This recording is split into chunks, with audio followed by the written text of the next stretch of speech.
The night Sheriff Clayton set his sights on destroying her, Abigail Foster learned that salvation sometimes arrives in the form of a stranger with dusty boots and unflinching eyes. One dance, one lie, one man brave enough to stand between a predator and his prey. This is the story of a woman who thought she'd face ruin alone until a cowboy walked through those doors and changed everything with two simple words. She's taken.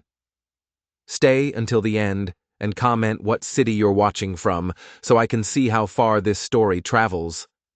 The spring of 1875 arrived in Silver Creek the way it always did, with mud-thick roads, the scent of new grass pushing through winter-hard earth, and the annual spring social that set the entire town buzzing with anticipation. For most folks, it meant new dresses, polished boots, and the promise of music floating through the community hall until the small hours of morning. For Abigail Foster, it meant something else entirely. Another night of standing against the wall while life happened to everyone but her.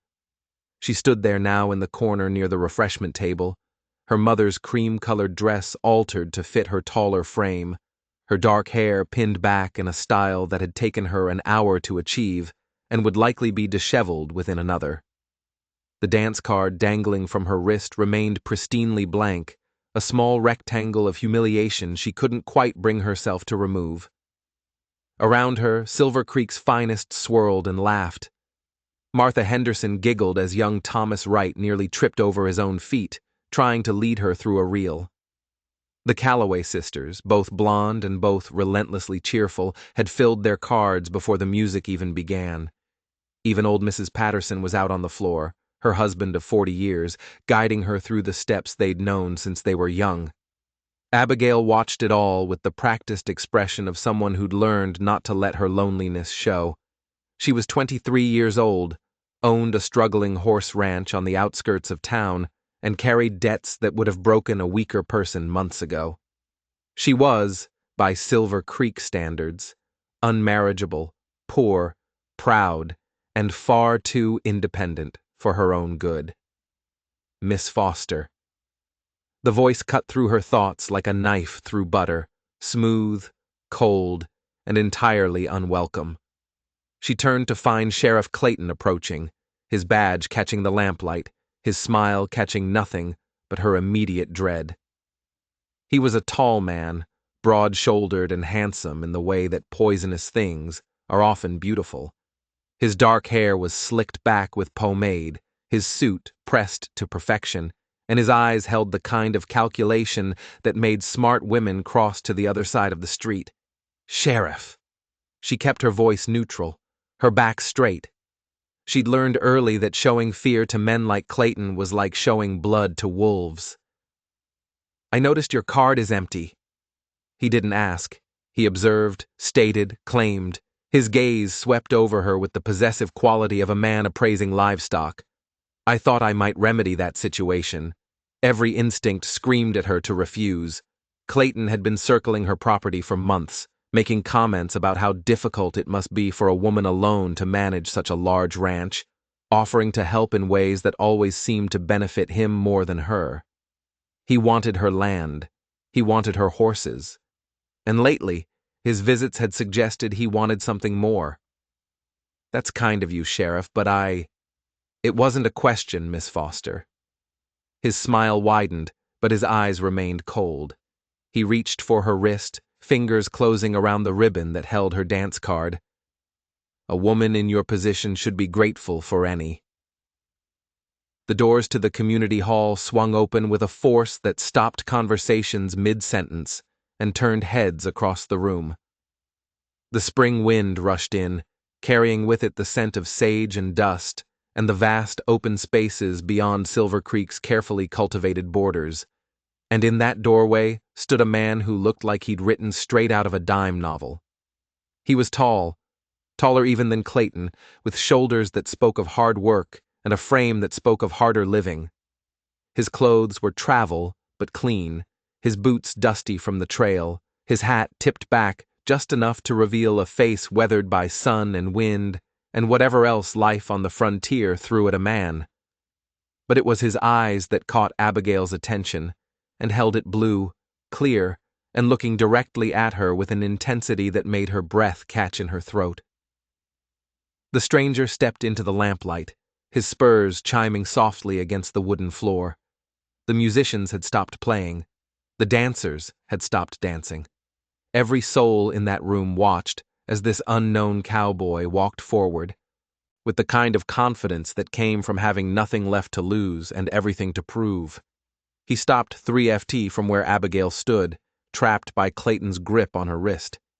His gaze flicked to the sheriff's hand, then back to Abigail's face, and something in his expression shifted, hardened in a way that made the temperature in the room drop several degrees. She's taken 2 words spoken quietly, calmly, with the absolute certainty of a man stating an irrefutable fact. 2 words that somehow managed to be both a declaration and a warning. Clayton's fingers tightened on Abigail's wrist. "Excuse me." The stranger's eyes never left Abigail's face. "The lady, she's taken. Her card is full." He paused, and the corner of his mouth lifted in something that wasn't quite a smile. "With me." The silence that followed was profound. Abigail could hear her own heartbeat thundering in her ears, could feel the weight of every gaze in the room pressing down on this moment. No one spoke to Sheriff Clayton that way. No one challenged him, contradicted him, or stood between him and what he wanted, until now. Clayton released her wrist and turned to face the stranger fully, his hand resting with deliberate casualness near the gun at his hip. "And who exactly are you?" "Frank Walker." The stranger, Frank, extended his hand not to Clayton, but to Abigail, old friend of the family. "I was sorry to hear about your father, Miss Foster. He was a good man." Abigail's mind raced. She'd never seen this man before in her life. Didn't know a Frank Walker from Adam, but she knew opportunity when it arrived on dusty boots and desperate timing. She knew that Clayton's fingers had left marks on her wrist that would purple by morning, and she knew with sudden crystalline clarity that whatever game this stranger was playing, it was a better bet than the one Clayton had in mind. She placed her hand in Frank's. His palm was calloused, warm, steady. "Mr. Walker, what a surprise." Her voice came out stronger than she expected. "I didn't know you were in town, just arrived." His fingers closed gently around hers. Nothing like Clayton's grip. Everything like a lifeline. "Heard about the social and thought I'd pay my respects. Your father spoke of you often. I promised him if I was ever in Silver Creek I'd look in on you." He glanced at Clayton, his expression pleasant, but his eyes hard as flint. "I hope I'm not interrupting anything important." Clayton's jaw worked like he was chewing through leather. "Miss Foster and I were just about to dance. Were you?" Frank's tone suggested polite interest in absolute disbelief in equal measure. He turned to Abigail, still holding her hand, his thumb brushing once across her knuckles, in what might have been reassurance, or might have been asking permission, or might have been both. "Is that true, Miss Foster?" Every eye in Silver Creek was on her. Martha Henderson had her hand over her mouth. The Calloway sisters were whispering furiously to each other. Old Mrs. Patterson looked like Christmas had come early. And Clayton looked like a man watching his prey slip through his fingers and trying to decide whether to let it go or tighten his grip until something broke. Abigail lifted her chin and met Frank Walker's impossibly blue eyes. "Actually, Mr. Walker, I believe I promised you the first dance and the second." And she paused, feeling reckless, feeling free, feeling like maybe this one time she could choose her own path instead of having it chosen for her, and possibly the rest of the evening. The smile that broke across Frank's face was like sunrise, slow, warm, and transforming. "Then I'm the luckiest man in the territory." He offered her his arm. She took it, feeling the solid strength of him beneath the worn fabric of his shirt. Together they walked past Clayton, past the gaping townspeople, past every expectation and assumption that had ever been made about lonely Abigail Foster and her blank dance card. Behind them, Clayton's voice was low and dangerous. "I want to have a word with you later, Walker, about your business in Silver Creek." Frank didn't turn around, but his voice carried clearly across the room. "I'll be at the Foster Ranch. You know where to find me."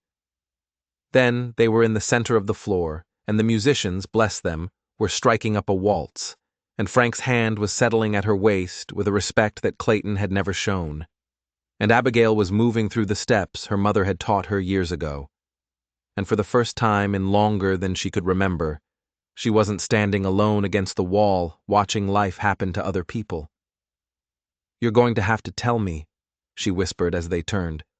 "Why, you just lied to an entire room full of people and made an enemy of the most dangerous man in the county." Frank's hand tightened slightly at her waist, steadying her through a turn. "I'll tell you. But first, are you all right? Did he hurt you?" The question surprised her. Most men in Silver Creek didn't ask if she was all right. They told her she would be if she'd just do what they said, marry who they suggested, sell what they wanted to buy. "My wrist will bruise, but I've had worse." Something flickered in his eyes. Anger, she thought, but not at her. You shouldn't have to have worse. Any of it. It's been a difficult year. She didn't know why she was telling him this. Maybe because he was a stranger and strangers couldn't judge what they didn't know. Maybe because his hand at her waist felt safe. In a way, nothing had felt safe since her father died. Since my father passed, the debts have been substantial, and certain people have been very interested in helping me resolve them by helping themselves to your land. "Yes," she met his gaze directly. "So I'll ask again, Mr. Walker, why did you lie for me?" He guided her through another turn, his movements surprisingly graceful for a man who looked like he spent more time on horseback than on dance floors. When he spoke, his voice was quiet enough that only she could hear.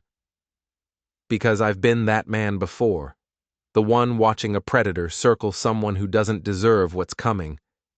And because I was taught that when you see someone cornered, you don't walk past.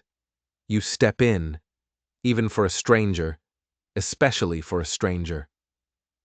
The music swelled around them.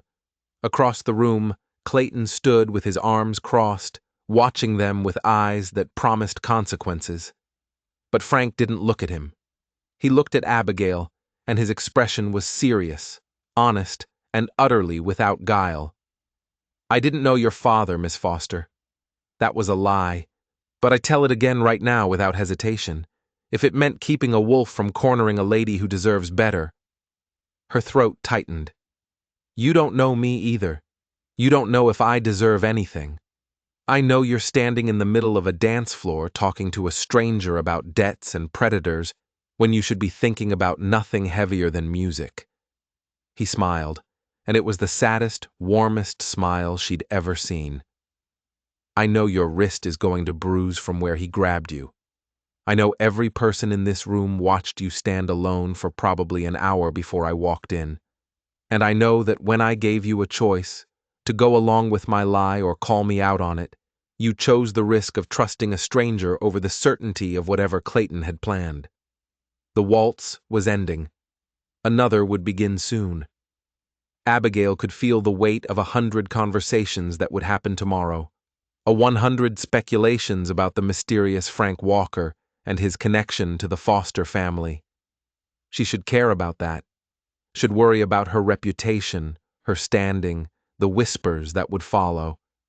But standing here in the lamplight, with this stranger's hand steady at her waist and his eyes holding secret, she suddenly wanted to know. She found she couldn't make herself care about any of it. "The rest of the evening," she said softly. "I told Clayton you had my card for the rest of the evening." "You did." Frank's thumb brushed her waist through the fabric of her dress, a touch so light she might have imagined it. "Are you sure?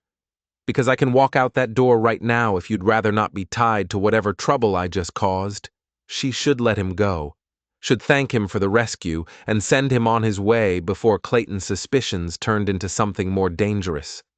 should protect what little she had left instead of risking it on a blue-eyed stranger who'd walked into her life with lies and promises he might not keep.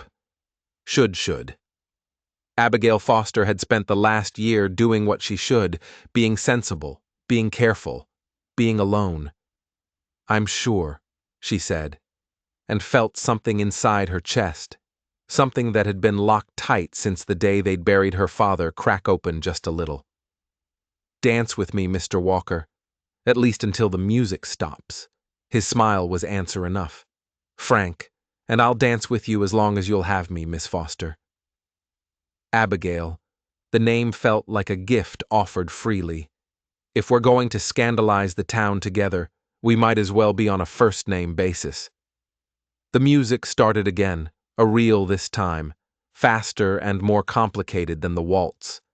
Around them, other couples joined the floor, their movements creating patterns of color and motion. But Abigail barely noticed. She was too busy learning the rhythm of dancing with someone who moved like he was born, understanding how to lead without controlling, how to guide without forcing, how to make a partner feel safe, even in the middle of chaos.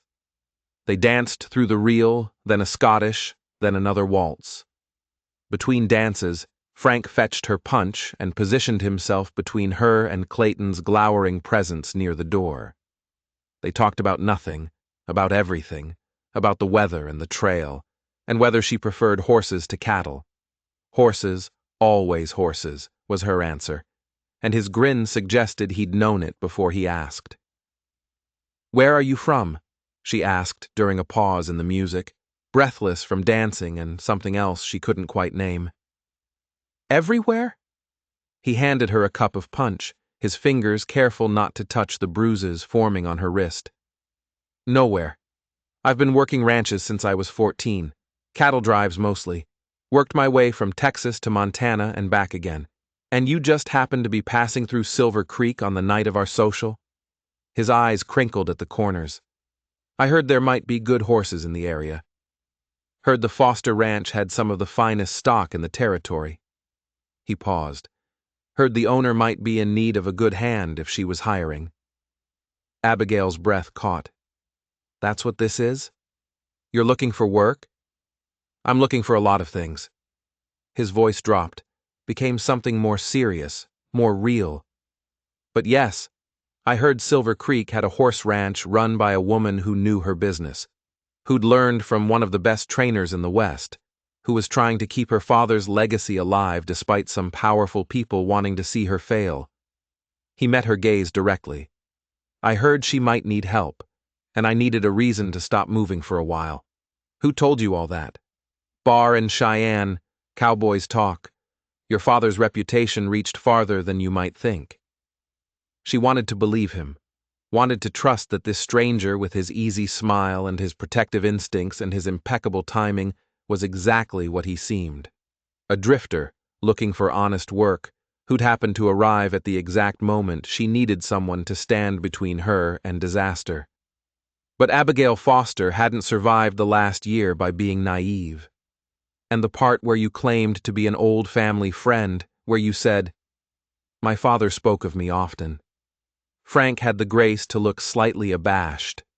"Pure invention. I'm sorry for that. But when I walked in and saw Clayton putting his hands on you, saw the look on your face." He shook his head. "I didn't stop to think of a better story. I just knew I needed to give you a way out that wouldn't make you look desperate or make him look rejected." Family friend was the first thing that came to mind. It was a good lie. She sipped her punch, studying him over the rim of the cup. "Quick thinking, but it's going to cause problems. Clayton will check. He'll ask around. Try to verify your story. Let him." Frank's expression hardened. "I've got nothing to hide, and if he wants to come after me for helping a lady in distress, that says more about him than it does about me." The music was winding down. Through the windows, Abigail could see the night sky scattered with stars, could see the dark shapes of horses and wagons waiting to carry people home. The social was ending. Real life was waiting. "I should go," she said, but didn't move. I'll walk you to your wagon." It wasn't a question, but it wasn't a command either. Just an offer made simply that she could accept or refuse as she chose. She should refuse, should protect her reputation, avoid giving the town more to talk about than they already would have, should put distance between herself and this compelling stranger before she did something foolish like trust him. But Clayton was still watching from across the room, his eyes promising consequences, and the thought of walking out into the dark alone with him somewhere behind her made Abigail's skin crawl. "All right." She set down her cup. "Thank you." They collected her shawl, a thin thing that had been her mother's, worn soft with age and memories. Frank draped it over her shoulders with the kind of care usually reserved for something infinitely more precious. Together they walked out into the spring night, leaving behind the warm glow of the community hall and the weight of 100 speculating stares. Outside, the air was cool and clean, washed with the scent of prairie grass and distant pine. Abigail's wagon waited where she'd left it, her horse, a reliable bay mare named Duchess, dozing in the traces. The street was filling with people saying their goodbyes, laughing about the evening's events, making plans for the week ahead, and watching them from the steps of the community hall, his expression unreadable in the lamplight spilling from the doorway, stood Sheriff Clayton. Frank's hand settled at the small of her back, not pushing, just present, a reminder that she wasn't alone. Ignore him. He's trying to intimidate you. It's working. She managed to smile, trying to lighten the moment. "I'm thoroughly intimidated." "No, you're not." His voice held conviction. "You're worried, which is smart, but you're not intimidated. If you were intimidated, you'd have danced with him tonight. You'd have given in. You didn't." They reached her wagon. Frank checked Duchess's traces with the practiced efficiency of someone who'd spent his life around horses, then offered his hand to help Abigail up. She took it, felt his strength steady her as she climbed onto the seat, felt his warmth even after he'd released her hand and stepped back. "You said you'd be at the Foster Ranch," she said, gathering the reins. "When Clayton wanted to talk to you later. Did you mean that?" Frank tilted his head back, looking up at her with an expression she couldn't quite read. "Did you mean it when you said I had your card for the rest of the evening?" "Yes." The word came out before she could think better of it. "But the evening is over. Then maybe tomorrow could be the start of a new one." He rested his hand on the side of the wagon, casual, like he belonged there. Like this moment was as natural as breathing. "I wasn't lying about looking for work, Abigail. If you're hiring, I'd like to be considered. And if you're not hiring," he paused, his expression turning serious. "Clayton's not going to let tonight go. He's going to come after you, try to make you pay for the embarrassment. You shouldn't face that alone." Every practical bone in her body screamed that this was a terrible idea. She didn't know this man, didn't know if his story was true or invented, didn't know if his intentions were honorable or if he was just another vulture circling her struggling ranch with his own agenda. But she knew how her wrist ached where Clayton had grabbed her, knew how it felt to stand alone in a crowded room with nowhere to turn and no one to trust, knew that sometimes salvation came in unexpected packages and sometimes you had to take a leap of faith or drown in the staying still. "Dawn," she said, making the decision even as doubt whispered warnings. "If you're serious about work, come at dawn. We'll talk then." His smile was slow and real, reaching all the way to those impossibly blue eyes. "Dawn it is." He stepped back from the wagon, touched the brim of his hat. "Get home safe, Abigail Foster, and lock your doors tonight." Because of Clayton? Because the world's full of wolves. His expression turned grim. And not all of them wear badges. She flicked the reins, and Duchess started forward, pulling the wagon away from the community hall and the lamplight, and the man with the blue eyes who'd called her taken when she'd been anything but. As they rolled down the main street toward the road that led home, Abigail glanced back once. Frank Walker stood where she'd left him, a dark silhouette against the lights of town, watching her go. And on the steps of the community hall, also watching, stood Sheriff Clayton. The ride home was 3 me of darkness and stars and thoughts that tumbled over each other like creek water over stones. Abigail's ranch sat on good land north of town, with grazing that stayed green longer than most, and water rights that her father had fought to secure. The house was simple but solid, 2 stories, built from lumber hauled all the way from Denver, with a porch that wrapped around 3 sides and a view that stretched for miles. It had been her father's pride. Now, it was her burden. She stable Duchess, checking the mayor's feed and water with the automatic movements of someone who'd done these tasks 1,000 times. The barn was quiet, populated by the 6 horses she'd managed to keep after selling off stock to pay debts. 6 horses where there used to be 30. 6 animals that represented everything she had left. In the house, she lit a lamp and stood in the kitchen. Her mother had loved looking at the stack of papers on the table that represented her father's legacy: debts, liens, notices from the bank. Sheriff Clayton had offered to help with those debts, offered to marry her, take over the ranch, solve all her problems.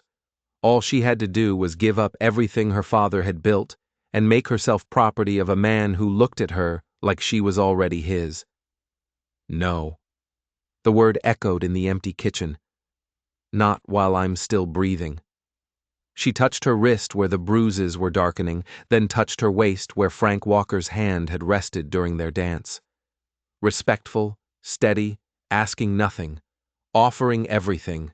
1 dance, 1 lie, 1 stranger who'd stepped between her and disaster without knowing her name. And tomorrow, at dawn, he'd be back. Abigail climbed the stairs, to her bedroom, shed her mother's cream-colored dress, and fell into bed with her mind spinning and her heart racing, and something that felt dangerously close to hope taking root beneath her ribs. Outside her window, the prairie stretched vast and dark beneath a sky full of stars. Somewhere out there, Frank Walker was bedding down for the night, probably in the livery stable or under the stars themselves. And somewhere closer, Sheriff Clayton was making plans that certainly didn't include letting this evening's humiliation go unanswered. But for the first time since her father's death, for the first time in longer than she could remember, Abigail Foster fell asleep, not with dread coiling in her stomach, but with a spark of anticipation warming her chest. Tomorrow, dawn, whatever came next, she'd face it the way she'd faced everything else, standing tall, holding steady, refusing to break. But maybe, just maybe, she wouldn't have to face it alone. Dawn came cold and clear, painting the eastern sky in shades of rose and gold that promised a beautiful day. Abigail had been awake for an hour already, moving through her morning routine with hands that wouldn't stay steady and a mind that wouldn't stop replaying the previous night. She'd changed her dress 3 times before settling on her usual work clothes, a simple cotton blouse and split riding skirt that her father had commissioned for her years ago, back when he'd still been teaching her everything he knew about horses and hadn't yet been taken by the fever that swept through Silver Creek one brutal winter. She was mucking out the stalls when she heard the sound of hoofbeat tats on the road. Her heart jumped, then steadied. It was probably Frank Walker arriving as promised, or it was Sheriff Clayton coming to make good on the threat that had lived in his eyes all last night. Either way, standing in a horse stall with a pitchfork wasn't going to change what came next. Abigail set down her tools, brushed straw from her skirt, and walked out into the morning light just as a rider crested the rise that led to her property. Frank Walker sat easy in the saddle on a rangy buckskin geeling that looked like it had covered a lot of hard miles and still had plenty left to give. In the daylight, without the lamplight and music and desperate circumstances of the social, he looked even more like what he'd claimed to be, a working cowboy, all lean muscle and sun-weathered skin, and the kind of quiet competence that came from surviving on your own wits and will. He reined in his horse at the edge of her yard, waiting, not presuming, not pushing, just waiting for her invitation to approach. Something about that simple courtesy made Abigail's throat tight. She stepped forward, raising one hand in greeting. "You came," said I would. He dismounted with the fluid grace of someone who'd been climbing on and off horses since before he could walk. "Hope I'm not too early. Sun's barely up." "I've been awake since 4 she gestured toward the barn. "There's coffee in the house if you want it, or we can talk out here." Frank glanced toward the house, then back at the barn, his gaze taking in the neat fencing, the well-maintained structures, the evidence of someone who knew how to run a ranch and took pride in doing it right. "Out here's fine, unless you'd rather out here." She cut him off gently. Having him in her house felt too intimate, too presumptuous for whatever this was. The barn was neutral ground. "Let me show you around."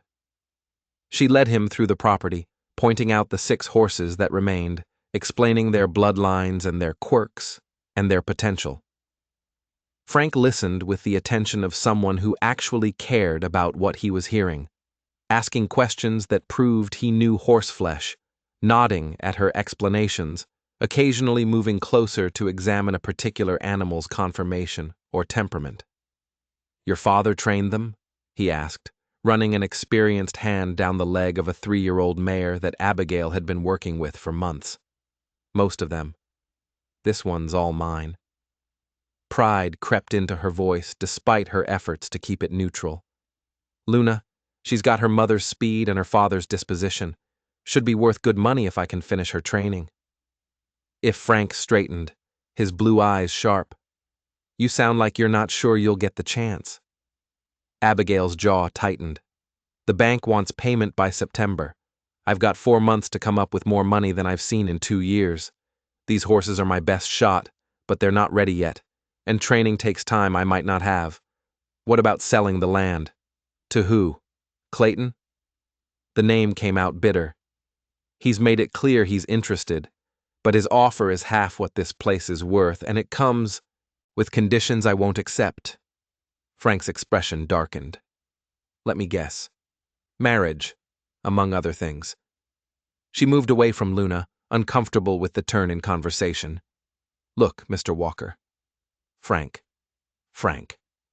The name still felt strange on her tongue, too familiar for someone she'd just met. "I appreciate what you did last night. Truly. But if you're here because you feel some kind of obligation, or because you think I'm some damsel who needs rescuing, you can turn that horse around and ride back to wherever you came from. I've been managing on my own for nearly a year, and I'll keep managing until what?" His voice was quiet, but held an edge. "Until Clayton finds a legal way to take this place. Until you work yourself into the ground trying to do the work of 3 men alone. Until something happens that you can't handle by yourself and there's no one here to help. That's my business. It became my business the moment I stepped between you and him." Frank moved closer, not crowding but present, demanding her attention. "You think Clayton's going to let last night go? You embarrassed him in front of the whole town. Men like that don't forgive. They get even." "I know that." Her hands clenched at her sides. "Why do you think I've been awake since 4? I know exactly what's coming. I just don't know when. Then let me help." The intensity in his voice made her look up, meet those impossibly blue eyes that seemed to see right through her defenses. "I wasn't lying about needing work. I've been on the trail for 3 years, moving from place to place, never staying long enough to call anywhere home. I'm tired of it. Tired of running." He paused, something vulnerable flickering across his face before his expression settled back into determination. "I want to stop moving. Want to put down roots somewhere that matters? Your ranch. What you're trying to do here. It matters. Let me help you save it." Every instinct of self-preservation screamed at her to refuse. She didn't know this man. Didn't know what he was running from, or why he'd really chosen her ranch out of all the places he could have stopped. Didn't know if his offer came from genuine desire to help, or from some ulterior motive she couldn't see yet. but she also didn't know how she was going to train 6 horses, maintain a ranch, keep the bank satisfied, and fend off Clayton's increasingly aggressive attempts to force her hand. Didn't know how much longer she could keep going alone before something broke the ranch, or her. I can't pay much. The words came out before she could stop them, before caution could override desperation. Room and board and a small wage. That's all I can offer until I sell some stock. Frank's smile was slow and genuine. Room and board's more than I've had in months. The wage can wait until you're back on your feet. That's not fair to you. Fair would be Clayton backing off and the bank giving you time to breathe. Fair would be this town recognizing that you're doing something remarkable here and supporting you instead of circling like vultures. His voice gentled. I'm not looking for fair, Abigail. I'm looking for purpose, for work that means something, for a reason to stay in one place long enough to remember what that feels like. She wanted to ask what he was running from, wanted to demand references, verify his story, protect herself from making a mistake that could cost her everything. But time was a luxury she didn't have, and pride was a burden she couldn't afford. 2 weeks, she held up her hand before he could respond. 2 weeks trial. You work, I'll watch. If it doesn't work out, you ride away. No hard feelings. If it does, she let the sentence hang, not ready to commit to anything beyond the immediate future. 2 weeks, Frank extended his hand. You won't regret this. She took his hand, felt the calluses that proved his claims of hard work, felt the steady grip that spoke of reliability and strength. I hope not, because if I do, it won't just be my ranch that suffers. It'll be my pride, my judgment, and possibly my life if Clayton decides to make this personal. Then we'll make sure he doesn't get the chance. Frank released her hand, but held her gaze. Where do you want me to start? They worked through the morning side by side, Frank proving with every action that he knew his way around a ranch. He fixed the gate that had been sticking for weeks, reinforced the fence line in the north pasture, and handled the horses with the kind of easy confidence that came from years of experience. They didn't talk much, just the necessary communication of people working toward a common goal. But the silence was comfortable, companionable, nothing like the heavy solitude that had weighed on Abigail for months. Around noon, she called a break, and they settled on the porch with cold chicken and bread left from yesterday's baking. Frank ate with the focused efficiency of someone who'd learned not to take meals for granted, while Abigail found herself studying him when she thought he wasn't looking. The way his hands moved, the set of his shoulders, the small scar above his left eyebrow that she wondered about but didn't ask. You're good with the horses, she said finally, breaking the silence. Better than most hands I've seen. Frank swallowed, reached for his water. Learned young. My father worked cattle, but my uncle trained horses. Spent summers with him growing up, learning everything he'd teach me. A shadow crossed his face. That was a long time ago. What happened? Life. The word was flat, final. People move on, die, disappear. You learn not to hold on too tight to anything. Abigail recognized the walls going up, the shutters closing over whatever pain lived behind that statement. She recognized it because she'd built similar walls herself. Is that why you keep moving? Because you're afraid of holding on?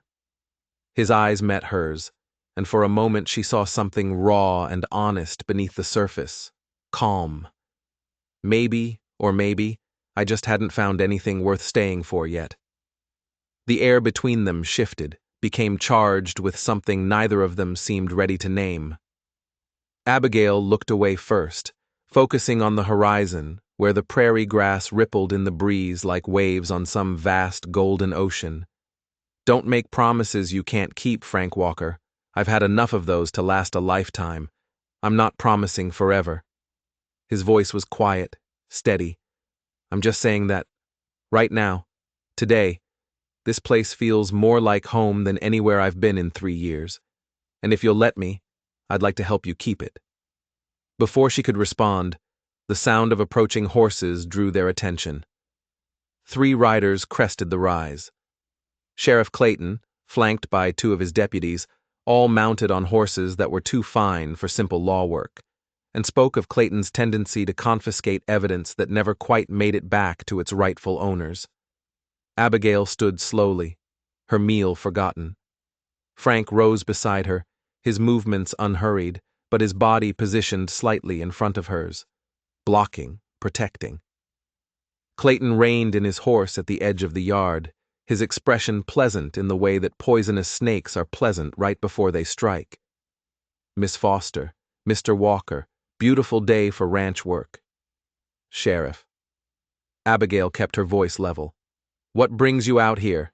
Just doing my duty. Clayton's gaze moved over Frank with the kind of assessment that cataloged weaknesses and calculated odds, making sure our new arrival is who he claims to be. Can't be too careful these days. Lot of unsavory characters drifting through, looking for opportunities. Is that right? Frank's tone was mild, but Abigail could feel the tension radiating from him. And what makes you think I'm unsavory? Didn't say you were. Clayton smiled, showing teeth. But a man shows up out of nowhere, claims to be an old family friend, inserts himself into a vulnerable woman's life. Well, that raises questions. Natural questions that a responsible lawman needs to answer. The only question that matters, Abigail cut in sharply, is whether Mr. Walker is employed on my property and whether he has permission to be here. The answer to both is yes, which means, unless you have actual legal business, Sheriff, you're trespassing. One of the deputies, young Jimmy Watts, who'd been sweet on the youngest Calloway sisters since they were children, had the grace to look uncomfortable, but Clayton just laughed. A sound devoid of genuine humor. Spirited. That's what I've always admired about you, Abigail. That fire. His expression hardened. But fire burns, and sometimes it burns the very thing it's trying to protect. Is that a threat? Frank's voice dropped to something dangerous. It's advice. Clayton's hand rested on his gun belt, casual but deliberate. From someone who has Miss Foster's best interests at heart, which is more than I can say for drifters who show up spinning tales and taking advantage of her unfortunate situation. The only person taking advantage, Frank started, but Abigail cut him off with a hand on his arm. I appreciate your concern, Sheriff, she said, her voice cold enough to frost glass. But as you can see, I'm perfectly fine. Mr. Walker is an employee here legally and by my invitation. If that changes, you'll be the first to know. Until then, I'll thank you to respect my property and my choices. Clayton's eyes narrowed, his gaze moving between them, calculating. Your father would be disappointed to see you making such poor decisions. The words hit like a physical blow. Abigail felt Frank tense beside her, felt her own anger surge white-hot behind her ribs, but she kept her voice steady, kept her spine straight, kept her eyes locked on Clayton's with all the defiance she could muster. My father taught me to judge people by their actions, not their badges. He taught me to stand my ground when bullies tried to push me around, and he taught me that the measure of a person isn't what they threaten, but what they protect. She took a step forward off the porch, closing the distance until she stood at Clayton's stirrup, looking up at him with fire in her eyes. So tell me, Sheriff, what are you protecting here? My interests or your own?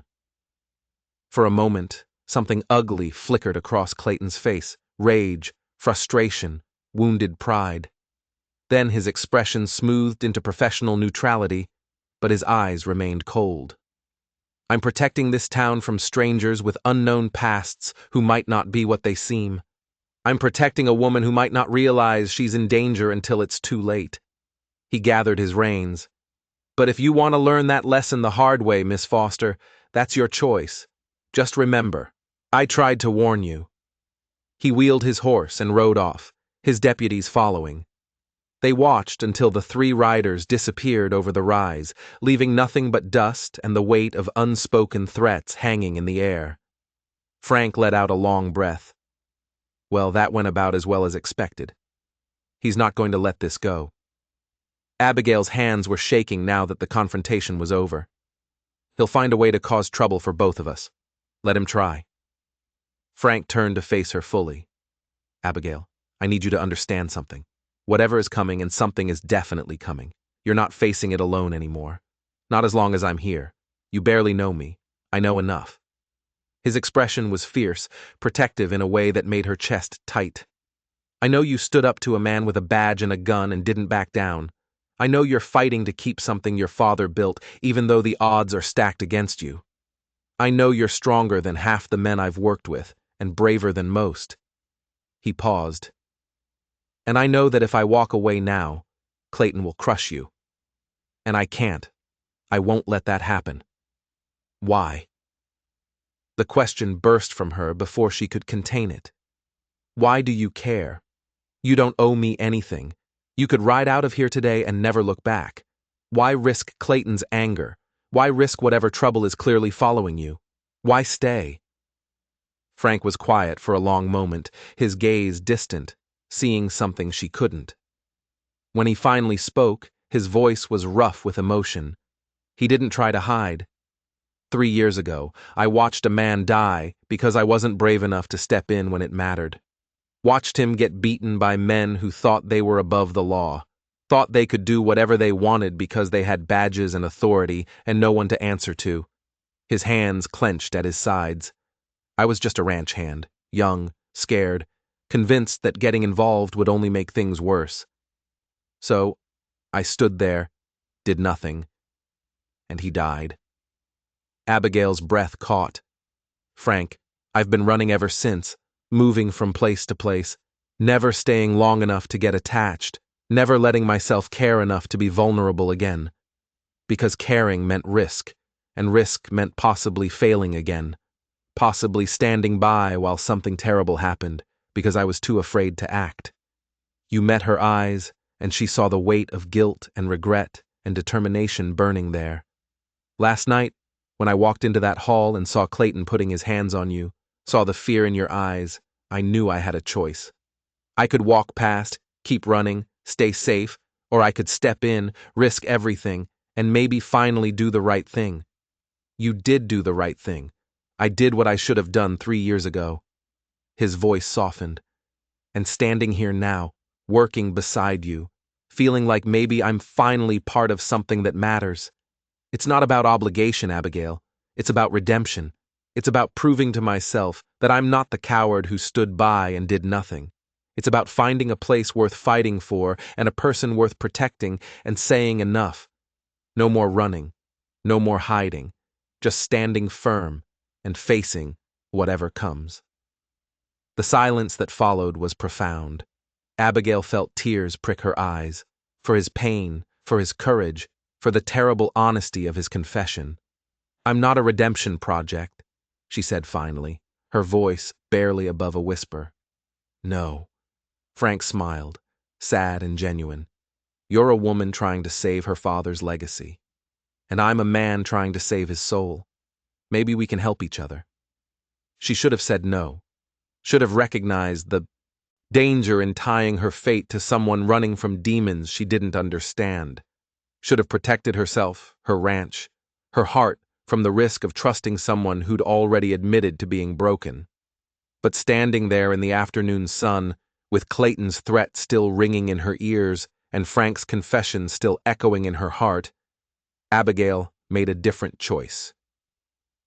All right, she said. Then let's save them both.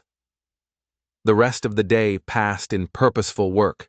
They moved through tasks with the efficiency of people who'd found a rhythm, anticipating each other's needs, communicating with gestures and glances more than words. By the time the sun started its descent toward the western horizon, they'd accomplished more than Abigail had managed alone in a week. You should stay for dinner, she said, as Frank prepared to ride back to town. The words came out awkward, uncertain. It's not much, just stew and bread, but it's the least I can offer after everything you did today.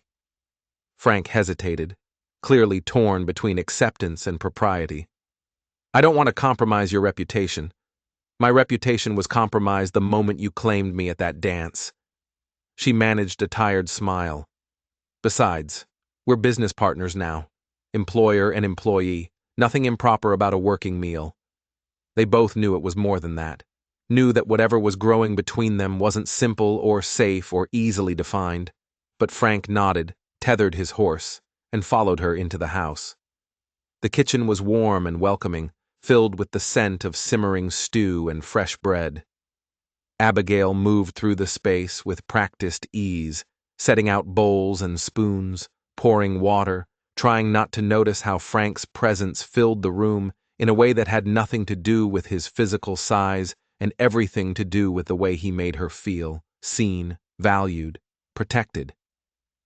They ate at the table where her father used to sit, where her mother had served countless meals, where decisions about the ranch and the future had been made for as long as Abigail could remember.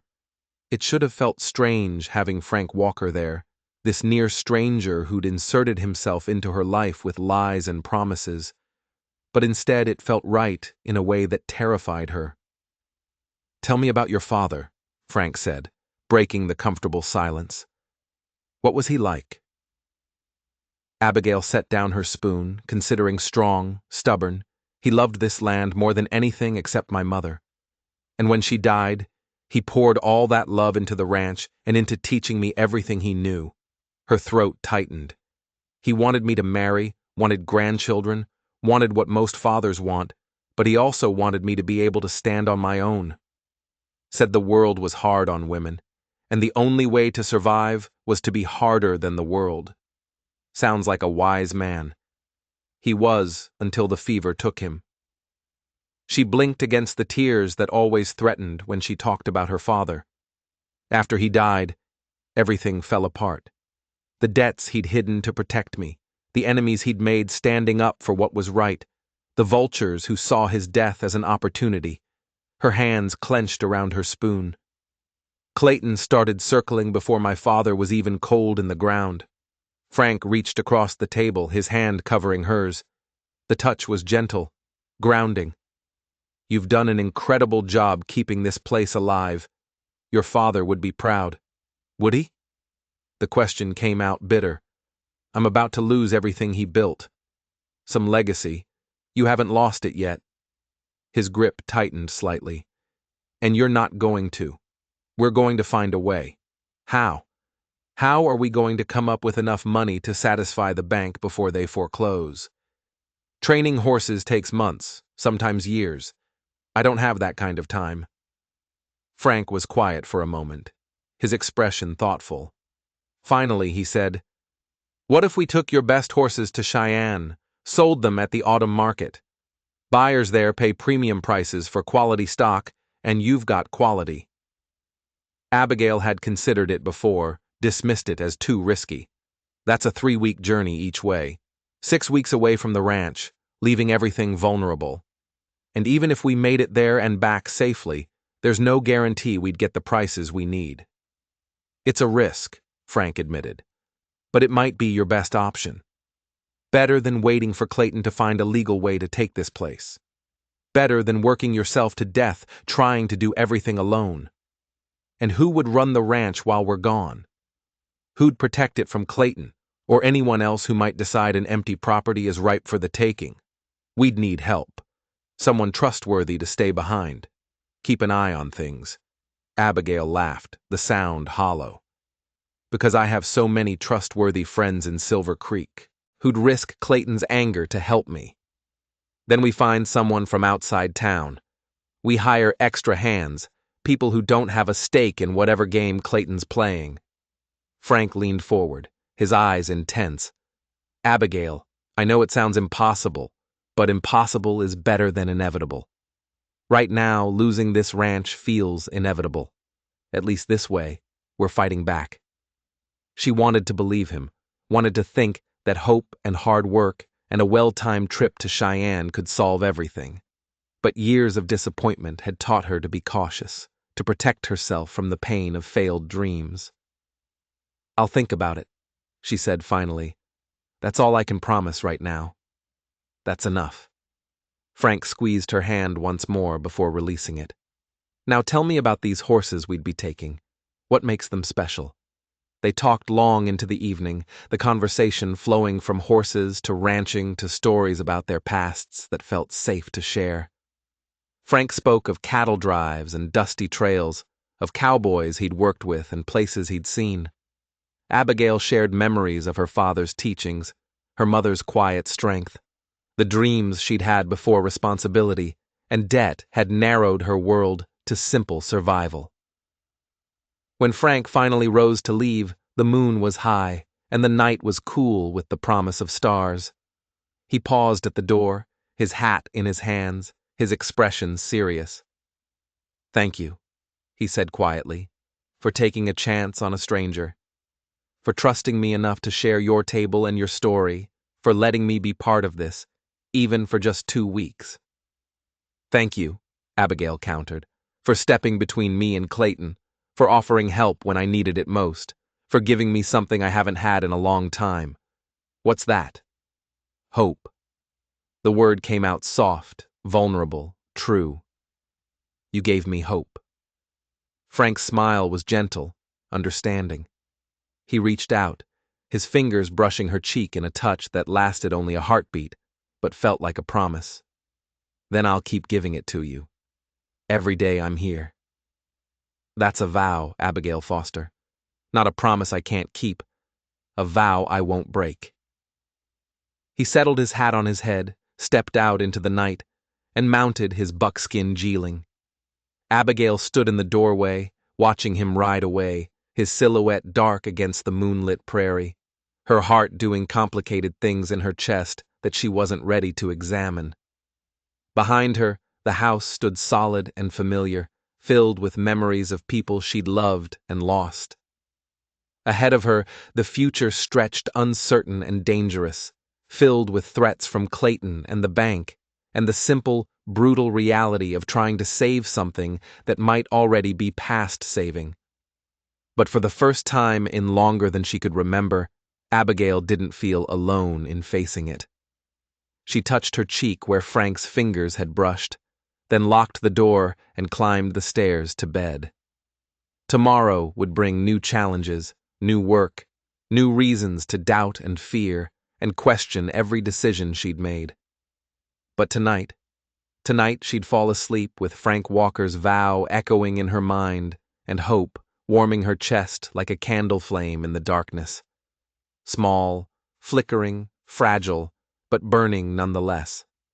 The days that followed settled into a rhythm that felt almost normal, if normal could include the constant awareness of Sheriff Clayton's scrutiny and the weight of an impossible deadline hanging over everything they did. Frank arrived each morning as the sun crested the horizon, his buckskin geeling picking its way up the road with the ease of familiarity, and he worked beside Abigail until darkness made continuing dangerous. They fixed fences that had sagged under winter's weight, cleared the irrigation ditches that fed the southern pastures, and spent long hours in the corral working with the horses that represented Abigail's last hope of salvation. It was during these sessions that Abigail began to truly understand what Frank brought to her ranch beyond simple labor. He had a gift with horses that went beyond training into something closer to communication. She watched him work with Luna, the 3-year-old mare she'd been struggling to saddle break for months, and saw the young horse respond to him with a trust she'd never shown Abigail. Frank moved slowly, spoke softly, never forced or rushed, and somehow convinced Luna that the saddle wasn't a threat but an invitation to partnership. "How do you do that?" Abigail asked on the 5th morning, leaning against the corral fence as Frank guided Luna through her paces, the mare finally accepting the weight of a rider without the panic that had marked every previous attempt. Frank glanced over, his hands steady on the rez, his seat relaxed in the saddle. "Do what?" "Make it look easy. I've been working with her for 3 months, and she's never been this calm." He brought Luna to a halt, patted her neck with obvious affection. "You were trying to break her will. I'm trying to earn her trust. There's a difference." He dismounted, ran his hand down Luna's shoulder. "Horses are like people. You can force them to do what you want through fear and dominance, or you can show them that cooperation benefits everyone.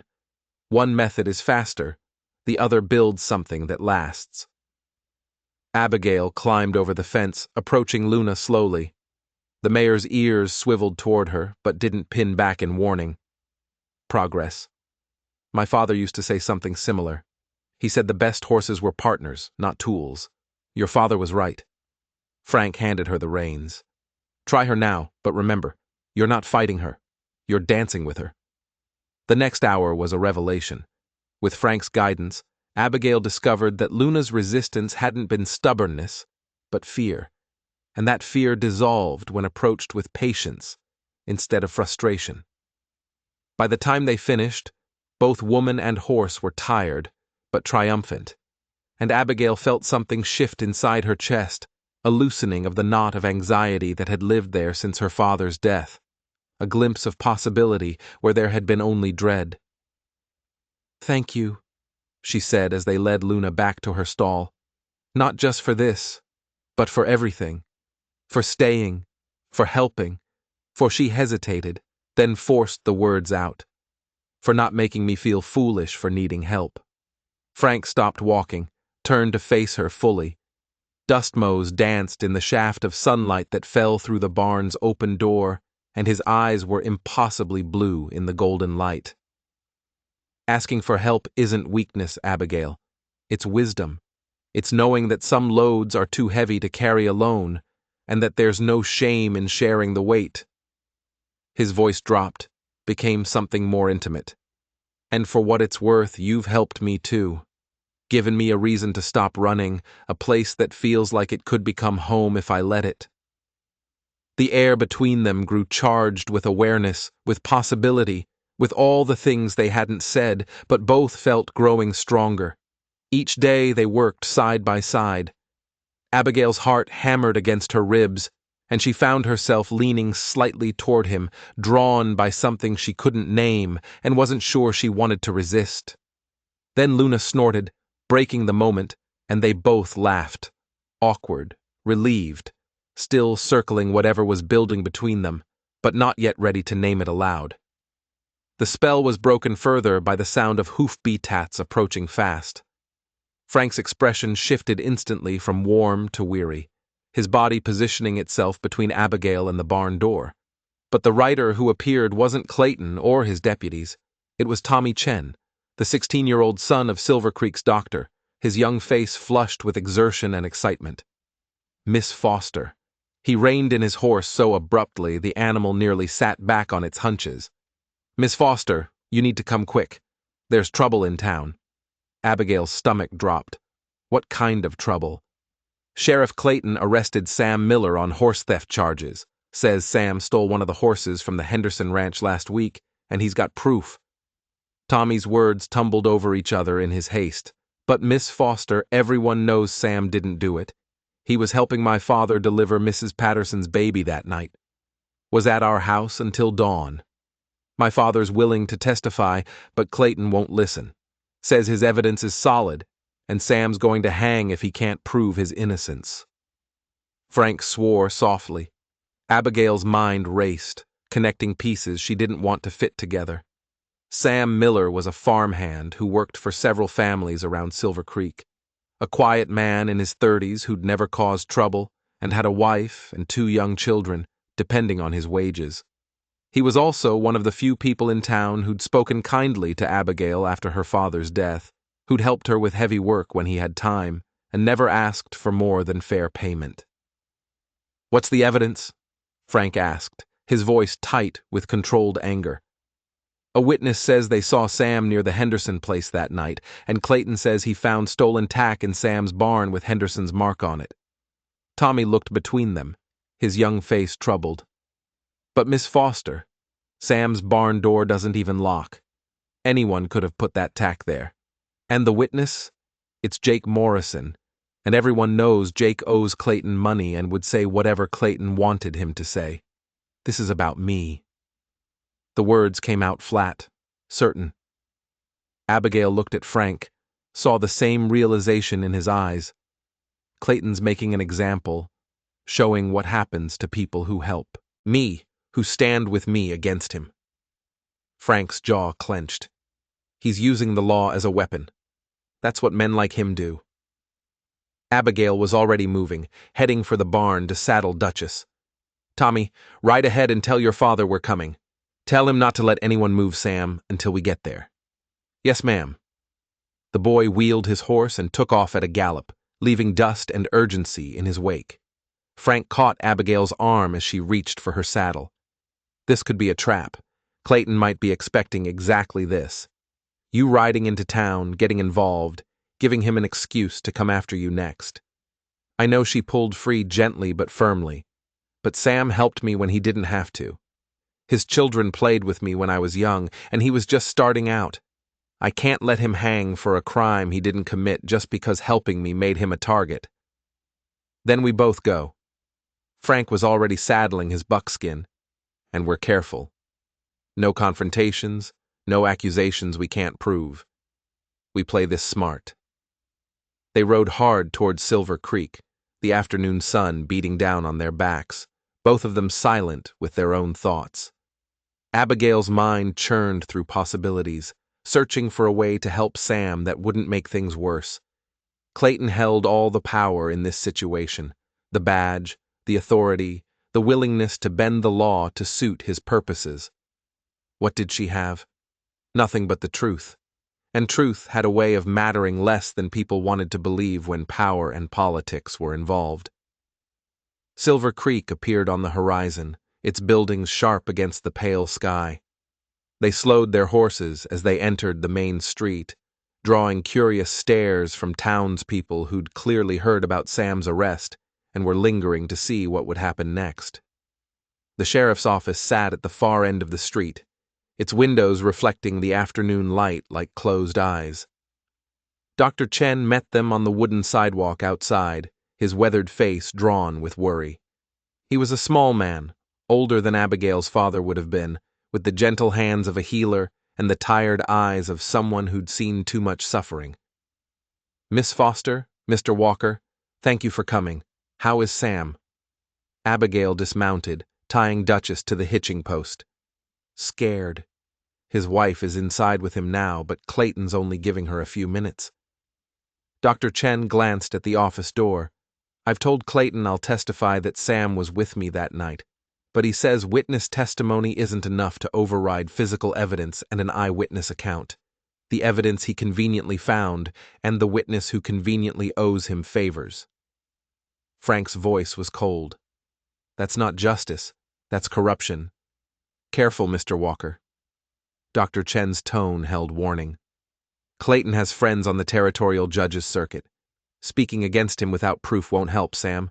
It'll just make you the next target. I'm already a target. Frank looked at Abigail. We both are. This is just Clayton's way of tightening the noose. The office door opened, and Sam's wife emerged, her face streaked with tears, her 2 children clinging to her skirts. She was younger than Abigail, barely 25, with the worn look of someone who'd married for love and found hardship instead.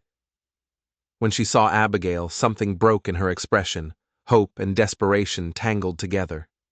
Miss Foster, please. Sam didn't do this. You know he didn't. He's a good man, a good father. We can't. Her voice cracked. We can't lose him. Please. Abigail took the woman's hands, felt them trembling. I know, Martha. I know Sam didn't do this, and we're going to prove it. How? The question came out raw, hopeless. Clayton has evidence, has a witness, has the law on his side. What do we have? The truth. The word sounded hollow, even to Abigail's own ears, but she forced conviction into her voice and people willing to fight for it. Martha's eyes filled with fresh tears. She squeezed Abigail's hands once hard, then gathered her children and hurried away, probably heading home to wait for news that might never come or might come in the worst possible form. Frank touched Abigail's shoulder. We need to see Sam, talk to him, understand exactly what happened. Clayton won't let us. Abigail stared at the office door, at the barrier between them and the truth. Not without cause. Then we give him cause. Frank straightened his shoulders, settled his hat more firmly on his head. I'll tell him I'm concerned about the safety of Miss Foster's property, given that there's a horse thief operating in the area, that I want to know what precautions law-abiding citizens should take. He'll see right through that, probably, but he'll let us in anyway because turning us away would look like he's hiding something. And Clayton's smart enough to know that appearances matter. Frank's expression hardened. He wants to intimidate us. Fine. Let's give him a chance to try. They entered the sheriff's office together, stepping from bright afternoon sunlight into the dim interior that smelled of old coffee, leather, and the stale sweat of fear. Clayton sat behind his desk, looking entirely too satisfied with himself, while one of his deputies, the older one, Marcus Webb, who had a reputation for being Clayton's most loyal enforcer, lounged against the wall cleaning his nails with a knife. Clayton's eyebrows rose when he saw them. Well, Miss Foster and her faithful employee, to what do I owe the pleasure? We heard about Sam Miller's arrest. Abigail kept her voice neutral, professional. Given that I run a horse ranch, I'm concerned about this horse thief you've apparently caught. I'd like to know the details so I can protect my property. How civic-minded of you. Clayton leaned back in his chair, his smile sharp. Though I'd think your new hired hand would be protection enough, unless of course he's not as trustworthy as you believe. Frank's voice was carefully controlled. I'm trustworthy enough to tell Miss Foster when something doesn't add up, like a horse theft conviction based on evidence that appeared conveniently after the accused was targeted. Targeted? Clayton's tone turned dangerous. That's a serious accusation, Walker. You suggesting I planted evidence? I'm suggesting that evidence needs to be verifiable, that witnesses need to be credible, and that in my experience, when everything lines up too perfectly, it's usually because someone arranged it that way. The tension in the room ratcheted up several notches. Deputy Webb stopped cleaning his nails, his hand moving to rest on his gun. Abigail stepped slightly forward, putting herself between Frank and whatever violence might be brewing. Sheriff, all we're asking is to understand the facts. Sam Miller has worked for half the families in this county. His reputation is solid. If he's guilty, the evidence will prove it fairly.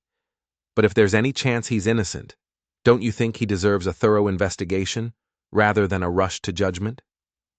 Clayton stood slowly, his heightened bulk meant to intimidate. You know what your problem is, Miss Foster? You think being your father's daughter gives you the right to question how I do my job. You think that ranch of yours, that failing, debt-ridden piece of property you're about to lose, somehow makes you important enough to challenge a duly appointed officer of the law. He moved around the desk, each step deliberate. But here's the truth. Your father's dead. His influence died with him. And that ranch, it'll be under new ownership before summer's over. So maybe instead of worrying about horse thieves and investigations, you should worry about your own situation. Is that why you arrested Sam? The words burst from Abigail before caution could stop them. To remind me how powerless I am to show everyone in Silver Creek what happens to people who help me. I arrested Sam Miller because he's a horse thief. Clayton's voice dropped to something cold and final. And if you continue to interfere with my investigation, I'll have grounds to arrest you for obstruction of justice. Is that what you want? To sit in a cell next to your friend while your precious ranch sits empty and vulnerable? Frank moved then, his body language shifting from controlled to dangerous in an instant. You threaten her again, badge or no badge, and we're going to have a problem that has nothing to do with the law. Webb pushed off the wall, his hand closing around his gun. The air crackled with the potential for violence, for everything to spiral out of control in ways that would help no one and hurt everyone. Enough. Dr. Chen's voice came from the doorway where he'd apparently been listening. He stepped inside, his presence somehow commanding despite his small stature. Sheriff Clayton, I've known you since you were a boy, causing trouble at the schoolhouse, and I've known Sam Miller for 15 years. One of you is lying about what happened that night, and I have a professional obligation to determine which. He held up a leather-bound journal. This is my logbook. It documents every birth, every patient visit, every medical call I've made for the past 20 years. And on the night in question, it clearly shows that Sam Miller was at my home from 10 in the evening until 6 in the next morning, assisting with a difficult birth. Mrs. Patterson will confirm it. The midwife will confirm it. Sam's presence is documented and witnessed by multiple credible sources. Clayton's expression flickered just for a moment, with something that might have been uncertainty or might have been calculation. That doesn't explain how Henderson's tack ended up in his barn. No, it doesn't. Dr. Chen's tone was sharp, which suggests someone put it there deliberately, which suggests this isn't a legitimate arrest, but a frame job.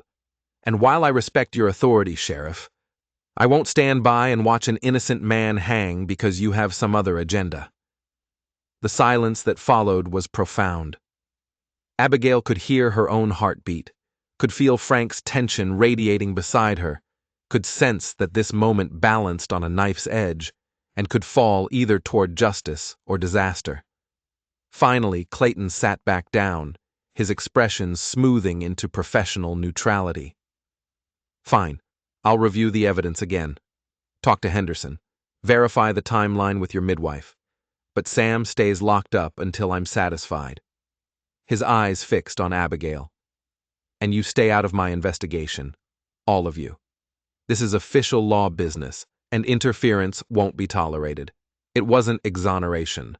Wasn't even really a concession, but it was enough to keep Sam alive a little longer, to give them time to find proof that might save him. Thank you, Sheriff. Dr. Chen inclined his head slightly. I trust you'll conduct a thorough and fair investigation. They left the office together, stepping back into afternoon sunlight that felt too bright after the dimness inside. Abigail's legs felt shaky, her hands trembling with adrenaline and anger. Frank's hand found the small of her back, steadying her. That was brave, he said quietly. Probably foolish, but brave. It wasn't enough. She looked down the street to where Martha Miller had disappeared with her children.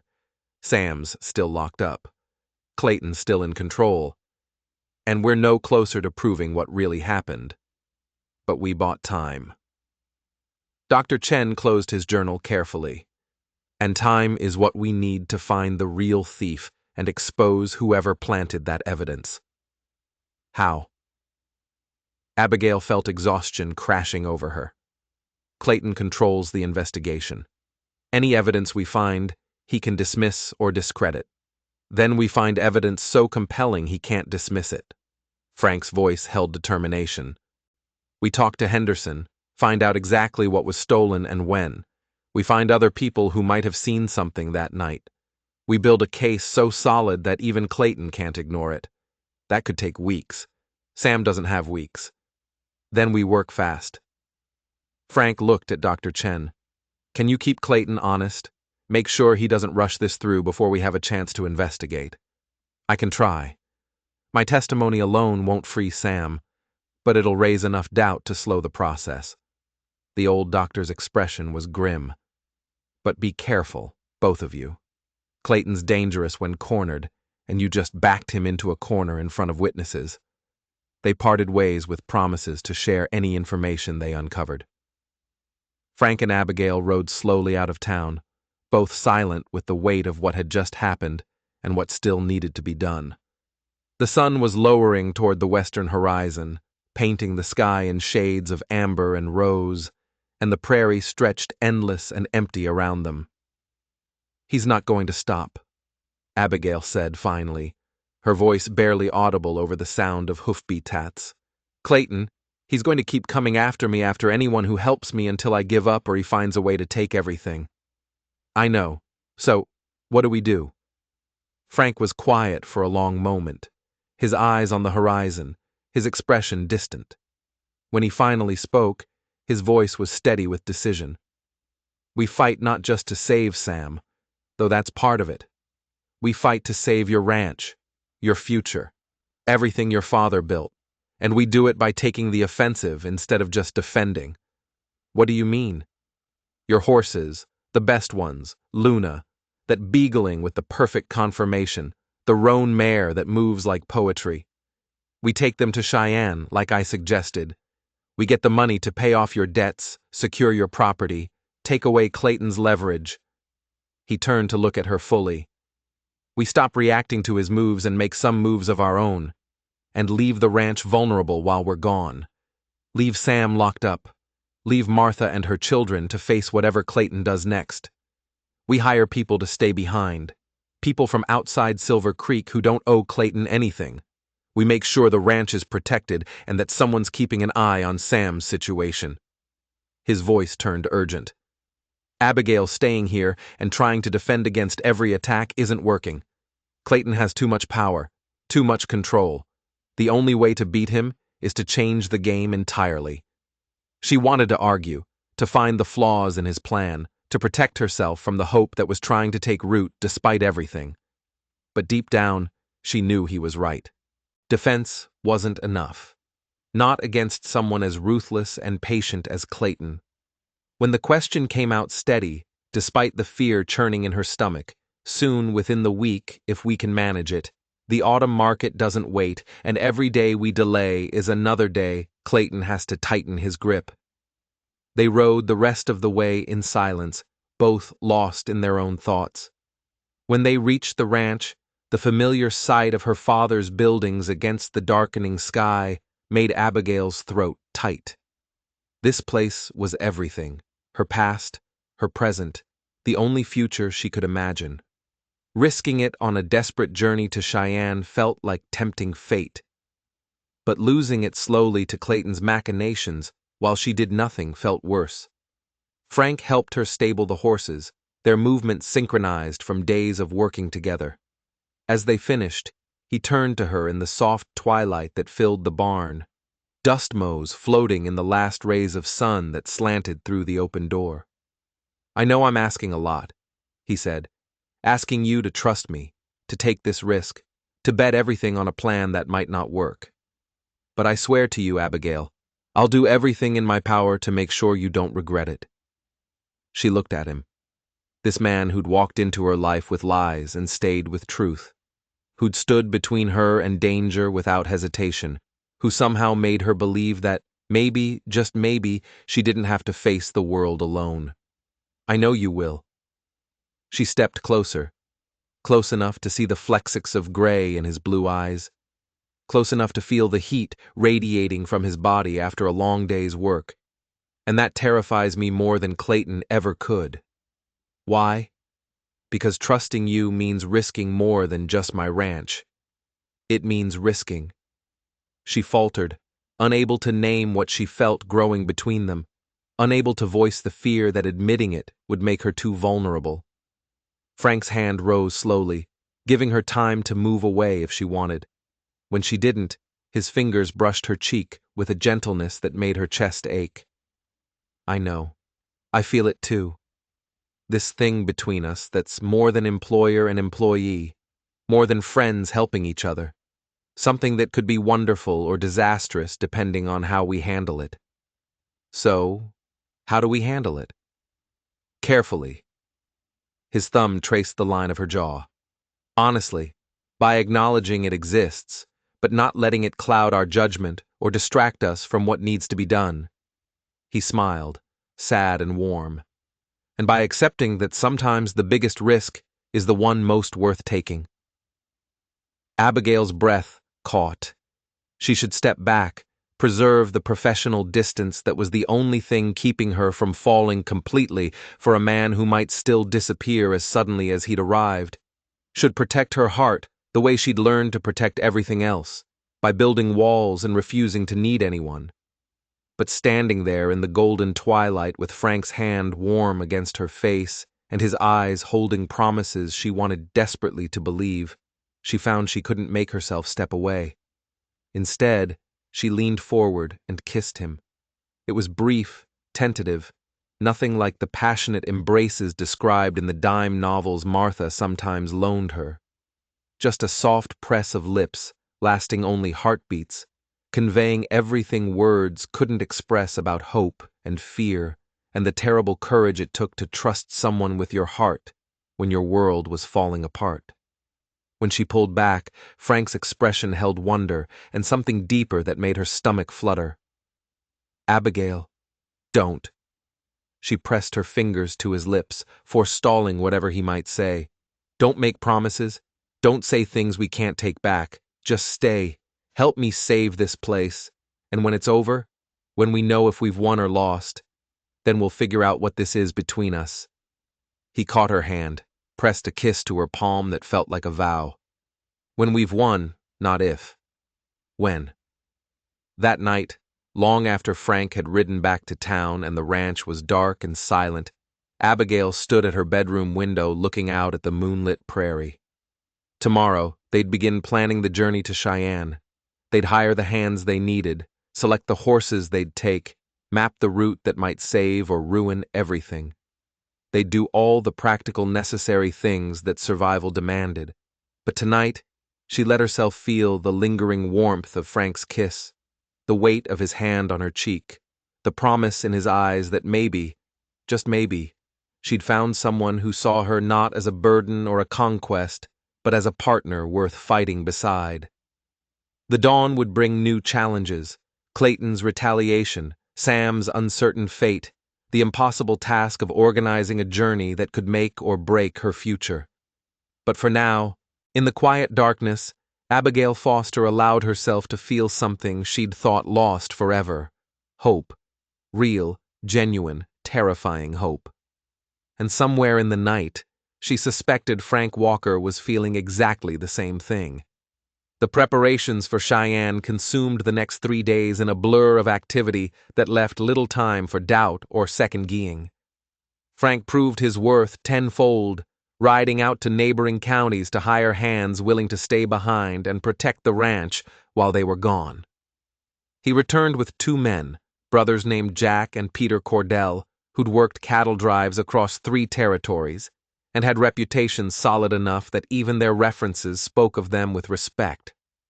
They were weathered men in their 40s, quiet and competent, and they asked no questions about why a woman would leave her property in the hands of strangers to chase premium prices in Cheyenne. "We've worked for worse causes," Jack said simply when Abigail expressed her gratitude. "And Frank vouches for you. That's enough." They also brought news that made Abigail's blood run cold. Sam Miller's trial had been scheduled for 2 weeks, hence barely enough time for due process, let alone a proper investigation. Clayton was pushing hard, clearly intent on making his example before anyone could build a strong enough defense. Dr. Chen had filed formal protests, had even traveled to the territorial capital to speak with the circuit judge. But bureaucracy moved slow, and Clayton's influence ran deep. "We need to move faster," Frank said, on the 3rd evening as they finalized their plans. They sat at Abigail's kitchen table, maps spread between them, Luna and 3 other horses selected for the journey. "If we leave at first light tomorrow, we can make Cheyenne in under 3 weeks if we push hard. Sell the horses, get back before Sam's trial, use the money to secure your ranch, and hire the best lawyer available. That's asking a lot of the horses." Abigail traced the route with her finger, calculating distances and water sources. "And of us, I know, but we're out of time for careful plans." Frank's expression was grim. "Clayton's moving fast because he knows we're on to him. If we don't act now, we'll lose Sam, and he'll use that momentum to come after you next." Abigail knew he was right, but fear still clawed at her throat. What if we fail? What if the horses don't bring enough money or we can't make it back in time? Or then we fail fighting instead of fail waiting? Frank reached across the table, his hand closing over hers. "But we're not going to fail, Abigail. I won't let that happen." His certainty should have seemed like empty bravado. Instead, it felt like bedrock, solid, dependable, something she could build on. She squeezed his hand once, drawing strength from his touch, then pulled away before the warmth of his skin against hers could make her forget all the practical concerns demanding attention. "All right, dawn tomorrow." We take Luna, the beagling, the ran mare, and that young stallion my father bought the year before he died. 4 horses, 3 riders counting young Danny Warren, who Frank says can handle the Bermuda. Danny was 16, the son of a rancher 2 counties over, and by all accounts a responsible young man who knew his way around horses and wouldn't ask questions about the urgency of their journey. He'd arrived before dawn with his own mount and provisions enough for the trail. They spent the rest of the evening checking tack, organizing supplies, doing all the mundane tasks that expeditions required. The Cordell brothers would move into the small bunkhouse behind the barn, would maintain the property, and keep watch for any trouble Clayton might send their way. Dr. Chen had promised to send word if Sam's situation changed, using his son Tommy as a courier since the boy was quick and trustworthy. Everything was arranged. Everything was ready. And yet Abigail couldn't shake the feeling that they were missing something, that some crucial detail had slipped past their attention and would come back to haunt them when they could least afford it. She was crossing from the barn to the house near midnight. Frank, having finally ridden back to town to collect his own gear when she smelled it. Smoke, faint but distinct, carried on the night breeze from somewhere north of the house.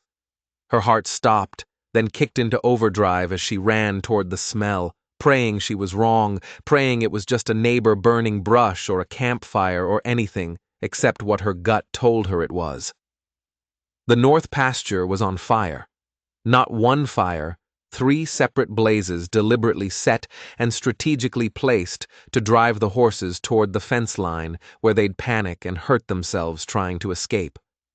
In the moonlight, she could see flames, licking at the dry grass, spreading fast with the wind, and hear the terrified screaming of horses who smelled smoke and knew instinctively that fire meant death. "Jack! Peter!" Her voice ripped from her throat in a scream that carried across the property. "Fire! North pasture!" She was already running, not toward safety, but toward danger, toward the horses that represented everything she had left. Behind her, she heard the bunkhouse door slam open, heard the brothers shouting to each other as they mobilized. But there was no time to wait, no time to organize. Every second counted. The pasture gate was closed, but not locked. She'd been meaning to fix the latch for weeks and never found time. Now that negligence might save her whores' lives. She threw it open and plunged into the smoke-filled darkness. Her eyes streaming, her lungs burning, her entire focus narrowed to finding her animals before the fire did. Luna was closest, rearing and screaming her terror, her eyes rolling white in the firelight. Abigail grabbed her halter, spoke in the most soothing tone she could manage, while her own heart hammered with panic. "Easy, girl. Easy. I've got you. Come on now. This way." Getting Luna through the gate took precious minutes. The mayor fought every step, driven by instinct to run anywhere but toward the human trying to guide her. But finally, they cleared the opening, and Abigail could turn her loose to gallop toward the safer southern pastures. 4 more horses remained inside. The fire was spreading faster now, fed by wind and dry grass, creating a wall of heat and light that made the night bright as noon and twice as hellish. Jack and Peter appeared through the smoke, leading 2 horses between them, their faces blackened with soot. 2 more inside, Abigail shouted over the roar of flames. "The stallion and the old mare. It's too dangerous." Jack grabbed her arm as she turned back toward the fire. "The fence line's about to go. If those horses are still in there, then I'm getting them out." She jerked free, covering her mouth with her sleeve, and plunged back into the inferno. The heat was tremendous, stealing the breath from her lungs and the moisture from her eyes. She could barely see through the smoke and tears, could barely hear over the crackling roar of burning grass and the screaming of panicked animals. The old mare, Duchess, who'd pulled her wagon to the social just days ago, stood frozen in the corner, too frightened to move. The young stallion was nowhere visible, probably already dead or fled or lost in the chaos. Duchess. Abigail reached the mare, grabbed her halter with hands that trembled from adrenaline and fear. "Come on, old girl, move. Please move." The mayor's eyes found hers, seemed to recognize something human in all the chaos. She took one step, then another, following Abigail toward where the gate should be if they hadn't gotten turned around in the smoke. Each step felt like walking through molasses, time stretching and contracting strangely. The world reduced to heat and smoke and the desperate need to survive. They were halfway to safety when the fence line caught with a whoosh that sent flames shooting 10 ft high. The path they'd used to enter was now blocked by a wall of fire that made escape impossible. Duchess screamed and reared, nearly pulling Abigail off her feet. They were trapped, cut off from the gate, the flames closing in on all sides. Abigail's mind raced through options and found none. They couldn't go forward, couldn't go back. The fire was too high to jump, too wide to run through. In minutes, maybe less, the entire pasture would be consumed, and them with it. She was going to die here, going to burn to death, trying to save a horse while her father's ranch went up in flames around her. Clayton had won, had destroyed everything just like he'd threatened, and she'd walked right into it. Then she heard hoof-beats pounding through the smoke, heard a voice she'd know anywhere shouting her name. "Abigail, where are you?" "Here," she screamed the word with everything she had left. "Frank, I'm here." He materialized through the smoke like something out of a fever dream, mounted on his buckskin, his face grim with determination and fear. He didn't slow down, didn't hesitate, just rode straight for the fence line at a gallop, his horse gathering itself and launching over the flames in a jump that should have been impossible and somehow wasn't. They landed hard on the other side, Frank fighting to keep his seat as the buckskin stumbled. Then he was beside her, reaching down with one arm. "Give me your hand now. Duchess is a horse. You're a person. Give me your damn hand." She grabbed it, felt his fingers lock around her wrist with bruising strength as he hauled her up behind him. The buckskin grunted under the double weight, but didn't hesitate when Frank wheeled him toward the one section of fence that wasn't yet fully engulfed. Duchess followed, her fear of fire momentarily overcome by herd instinct to stay with the other horses. "Hold on." Frank didn't wait for confirmation, just sent his horse charging toward the flames. Abigail buried her face against his back, felt his muscles coil with tension, felt the moment of suspension as the buckskin gathered and jumped. And for one impossible heartbeat, they were airborne above fire and smoke and death. They landed clear. Behind them, Duchess crashed through a weakened section of fence, her momentum and panic carrying her to safety. Even as burning rails collapsed in her wake, the pasture behind them was fully engulfed now, flames reaching toward the star-filled sky like the fingers of some hungry god. Frank didn't stop until they'd reached the barn, where Jack and Peter had already organized a bucket brigade from the well to wet down the buildings closest to the fire. He slid from his horse and pulled Abigail down with him, his hands running over her frantically, checking for injuries with a desperation that made her chest tight. "Are you hurt? Burned? Tell me you're not burned." "I'm fine." Her voice came out hoarse yarrow from smoke inhalation. "Frank, I'm fine. You got there in time." "In time?" His voice cracked. "I got there with seconds to spare. If I'd been any later." He couldn't finish the sentence, just pulled her against his chest so hard she felt his heart hammering against her cheek. "Don't ever do that again. Don't ever risk your life for a horse again. Do you understand me? They're all I have." The words came out muffled against his shirt. "The ranch, the horses, it's everything my father left me. I couldn't just let them burn. You could have died." His arms tightened around her. "And what good is your father's legacy if you're dead? What's the point of saving anything if you're not alive to enjoy it?" She had no answer to that, could only stand there in his embrace while the fire burned itself out in the north pasture and the Cordell brothers worked to keep it from spreading further. Could only feel the aftermath of terror making her legs weak and her hands shake and her chest ache with emotions she couldn't name. Eventually, Frank released her enough to look at her face, his thumb brushing soot from her cheek. This was deliberate. 3 separate fires perfectly placed to cause maximum damage. Clayton or someone acting on his orders. Frank's expression turned murderous. He's done being subtle, done with threats and pressure. Now he's actively trying to destroy you. We can't prove it was him, or we don't have to prove it. We just have to understand what it means. Frank glanced toward the burning pasture, his jaw set. It means we're out of time. It means we leave tonight, right now, before he can make another move. Tonight? Abigail's exhausted mind struggled to process. But we're not ready. Danny hasn't arrived yet. The horses need rest. We need to get out of here before Clayton burns the rest of your ranch to the ground.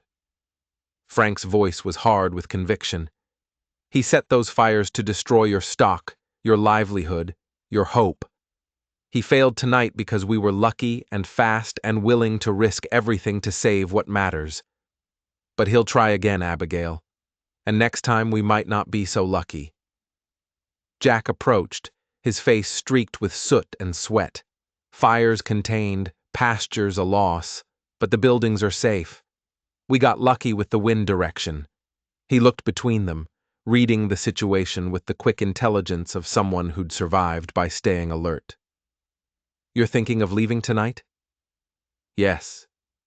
Frank didn't look away from Abigail. Can you handle things here alone until we can send Danny from town? We can handle whatever comes. Jack's voice held conviction. But you need to know whoever set those fires will know you're leaving once you hit the trail. They'll either try to stop you before you get far, or they'll hit this place even harder while you're gone. Then make sure they can't. Frank finally looked at the older man. Protect this ranch like it's your own.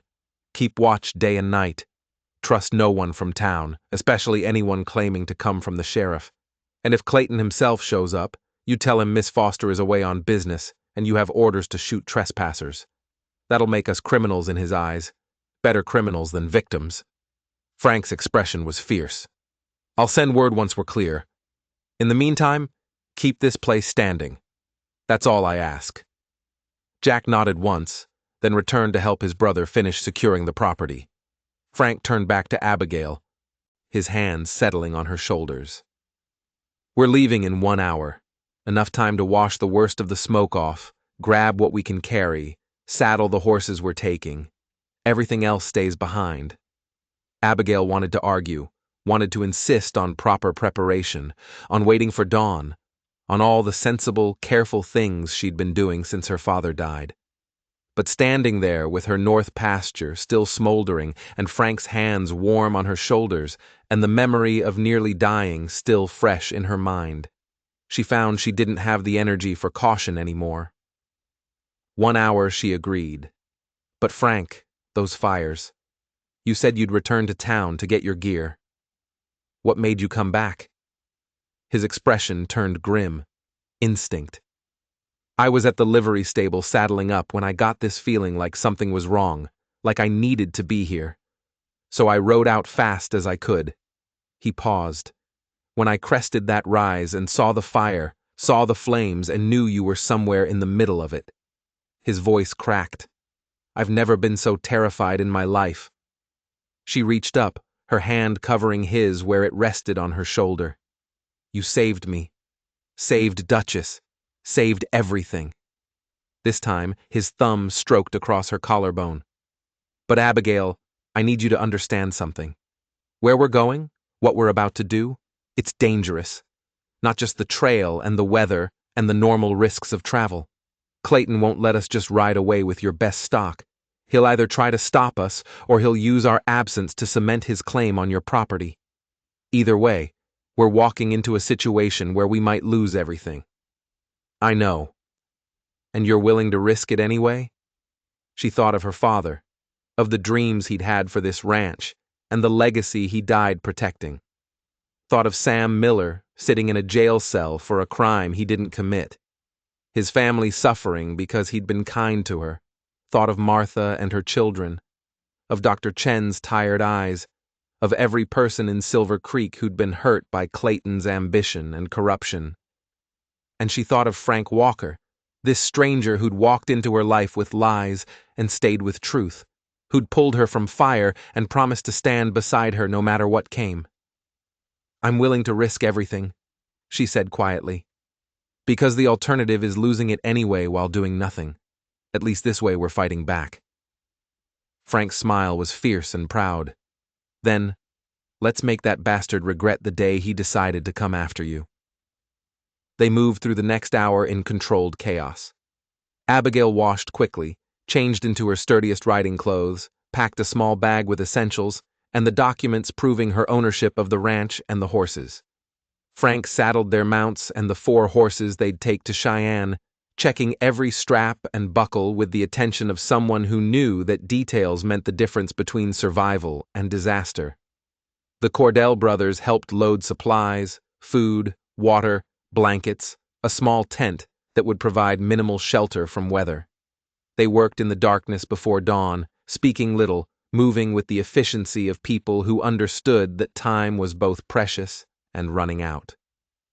"Miss Foster," Peter approached as she was securing her bedroll behind her saddle. "I want you to know whatever happens here, whatever Clayton tries, we'll keep your ranch standing. You have my word." "Thank you." The gratitude felt inadequate for what these men were risking. "I know you're putting yourselves in danger for a stranger. I won't forget that. You're not a stranger. You're Frank Walker's friend, and Frank's a good man. That's enough." Peter glanced toward where Frank was checking Luna's hooves one final time. "He cares about you, you know, more than just as an employer or a friend. I've known him 3 years, worked beside him on 2 separate drives, never seen him look at anyone the way he looks at you." Abigail's throat tightened. "I care about him too. But right now, caring feels like a luxury I can't afford. There's too much at stake. Too much that could go wrong. That's exactly when caring matters most." Peter's weathered face creased in a slight smile. When everything's easy, caring is simple. It's when things are hard that you learn what someone's really made of. Frank's proved what he's made of. Now you get to prove the same. Before she could respond, Frank called out that they were ready. Abigail swung into her saddle, feeling the familiar comfort of leather and the solid presence of Duchess beneath her. Around her, the ranch stood dark and quiet, buildings silhouetted against the pre-dawn sky. Everything her father had built, and everything she'd fought to keep. She might never see it again, might lose it all while chasing a desperate hope across 3 weeks of hard trail, but she'd lose it standing still anyway, so at least this way she'd go down fighting. "Ready?" Frank brought his buckskin alongside Duchess, his expression serious in the faint light. "As I'll ever be. Then let's ride." They set out as the first hint of dawn touched the eastern horizon. 4 horses on lead ropes trailing behind them, the Cordell brothers watching from the yard until darkness swallowed the sight of them. The trail to Cheyenne stretched ahead. 3 weeks of unknown territory and certain hardship, with everything Abigail owned and everyone she cared about hanging in the balance. The first 2 days passed in a blur of constant movement. They rode hard, pushing the horses as much as they dared, covering ground that would normally take 3 days in just 2. Frank set a brutal pace, clearly determined to put as much distance between them and Silver Creek as possible before Clayton realized they were gone and potentially tried to stop them. They spoke little during the daylight hours, saving their breath and energy for the work of travel. But at night, when they'd made camp and the horses were tended, and they sat by a small fire beneath a sky full of stars, the walls between them began to crumble. "Tell me what happened 3 years ago." Abigail's voice broke the comfortable silence on their 3rd night out. "You mentioned watching a man die because you didn't step in. What happened?" Frank was quiet for so long she thought he wouldn't answer. Then he said, "His name was David Martinez. He worked for the same ranch I did outside of Abilene. Quiet man, kept to himself, did his job, and did it well." He stared into the fire, seeing something other than flames. "The ranch owner's son, kid named Marcus, had a mean streak. liked to push people around, especially the Mexican hands who couldn't complain without risking their jobs. David pushed back one day when Marcus got too rough with one of the younger workers, and Marcus didn't like that. Marcus got his friends, all ranch owners' sons, all convinced they were above consequences. They waited until David was alone in town, then beat him bloody in an alley behind the saloon. Frank's hands clenched. I was there, saw it start, saw David go down, and I stood there telling myself it wasn't my fight, that getting involved would just get me fired or worse. You were scared. I was a coward. The words came out harsh, self-condemning. David died 2 days later from internal bleeding. The local sheriff, who was Marcus's uncle, ruled it an accident. Said David had been drunk and fell. Everyone knew the truth, but no one said anything because the ranch owner had too much power, and crossing him meant losing your livelihood. Abigail reached across the space between them, her hand finding his. You were young and alone and facing people with all the power. That's not cowardice. That's survival. It felt like cowardice. Still feels like it. He turned his hand over, lacing his fingers through hers. I left that ranch the next day, started moving, never staying anywhere long enough to form attachments, never letting myself care enough about anything to risk facing that choice again. He met her eyes across the firelight. Until I walked into that social and saw Clayton putting his hands on you, and suddenly I had to choose, walk past like I did with David, or step in and damn the consequences. I'm glad you chose to step in. So am I. His thumb stroked across her knuckles.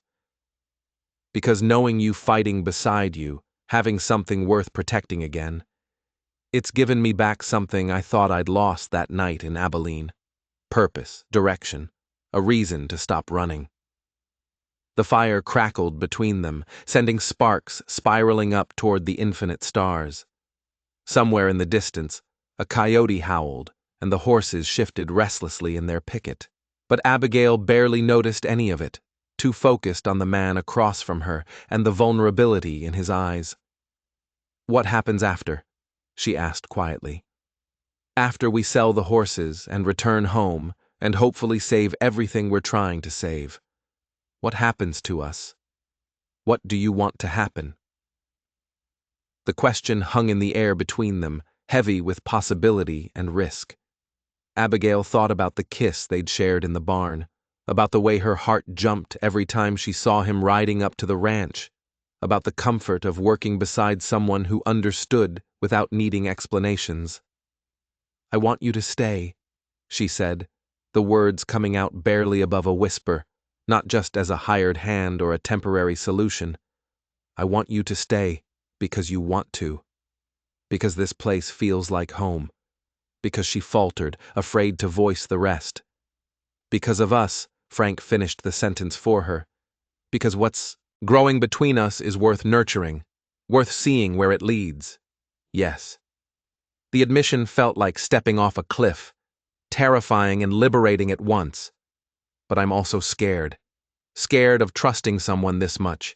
Scared of losing you the way I've lost everyone else. Scared that I'm reading this all wrong, and you're just being kind. Frank released her hand, but only long enough to move around the fire and settle beside her, his arm wrapping around her shoulders and pulling her against his side. You're not reading it wrong, and I'm not just being kind. His voice was low, rough with emotion. Abigail Foster, I fell for you the moment I saw you standing in that corner with your blank dance card and your proud spine and your refusal to let Clayton win. Every day since then, I've fallen a little harder. And the thought of leaving you, of going back to that empty life of moving from place to place with nothing to anchor me, it's unbearable. She tilted her head back to look at him, seeing the truth written in his expression. So stay. When this is over, when we've won or lost or found some middle ground, stay with me. Help me rebuild. Be my partner in more than just saving the ranch. Is that a proposal, Miss Foster? His tone held gentle teasing, but his eyes were serious. It's an invitation. to see where this leads, to take the risk of caring, even when the world's falling apart around us. She reached up, her fingers tracing the line of his jaw, to choose hope over fear. Frank's response was to kiss her, and this time there was nothing tentative about it. His lips claimed hers with a fierce tenderness that spoke of all the loneliness they'd both endured and all the connection they'd found in each other. Abigail melted into him, her hands fisting in his shirt, her heart racing as the kiss deepened, and the rest of the world fell away. When they finally broke apart, both breathing hard, Frank rested his forehead against hers. "When we get back," he said quietly, "when your ranch is secured and Sam is free and Clayton is dealt with, I'm going to court you properly, take you to socials, bring you flowers, ask your permission for every kiss. I'm going to do this right. You are doing it right." She smiled against his lips. "You saved my life, Frank Walker. You stood between me and disaster without knowing me, without expecting anything in return. That's more romantic than 1,000 flowers." Even so, he pulled back slightly, his expression serious. "You deserve courtship. Deserve someone who treats you like you're precious, not just convenient. And once this crisis is over, I'm going to show you exactly how precious you are to me." They sat together as the fire burned down to embers, talking quietly about futures that might never come, and dreams that felt impossibly distant. Eventually, exhaustion claimed them, and they settled into their respective bedrolls, the space between them feeling both too wide and exactly appropriate given the uncertainty of everything ahead. The journey continued. They crossed rivers swollen with spring runoff, traversed high passes where the wind cut like knives, and the air was too thin to breathe comfortably, rode through valleys so beautiful they ached, and wasteland so desolate they despaired. The horses held up well, their quality evident in their endurance and spirits. Luna, in particular, proved herself worth every hour Abigail had invested in her training, moving with grace and power that would surely catch a buyer's eye. They were 2 weeks out from Silver Creek when they reached the territory of the real dangers. Not weather or terrain, but human predators who saw travelers as opportunities. Frank's vigilance increased, his hand never far from his rifle, his eyes constantly scanning the horizon for threats. On their 15th night, those threats materialized. They'd made camp in a box canyon that offered protection from wind and good grazing for the horses. Abigail was tending the fire while Frank checked the animals one final time before full dark. She heard his sharp whistle, their agreed-upon signal for danger, and looked up to see 3 riders silhouetted against the dying light at the canyon's entrance. Her blood turned to ice. Even at this distance, even in the failing light, she recognized the lead rider's build, the set of his shoulders, the way he sat his horse with arrogant confidence. Sheriff Clayton had found them, and judging by the men flanking him and the weapons they carried, he hadn't ridden all this way just to talk. Frank appeared at Abigail's side so quickly she barely saw him move, his rifle already in his hands, his body positioned between her and the 3 riders. "Stay behind me," he said quietly, his voice carrying the kind of deadly calm that spoke of a man who'd faced violence before and survived it. "Whatever happens, stay behind me." Clayton urged his horse forward into the canyon. His 2 companions, deputies from Silver Creek, both men known for following orders without questioning their legality, flanking him with weapons drawn. In the fading light, Clayton's smile was visible even at this distance, cold and triumphant. "Miss Foster, Mr. Walker." Clayton's voice echoed off the canyon walls. "You've led us on quite a chase. 2 weeks tracking you across some of the most unforgiving country in the territory. I hope whatever you're running toward is worth it." "We're not running." Abigail stepped out from behind Frank despite his warning, her spine straight, her voice steady even as her heart hammered against her ribs. "We're conducting legitimate business, taking horses to market in Cheyenne. Is that what you call it?"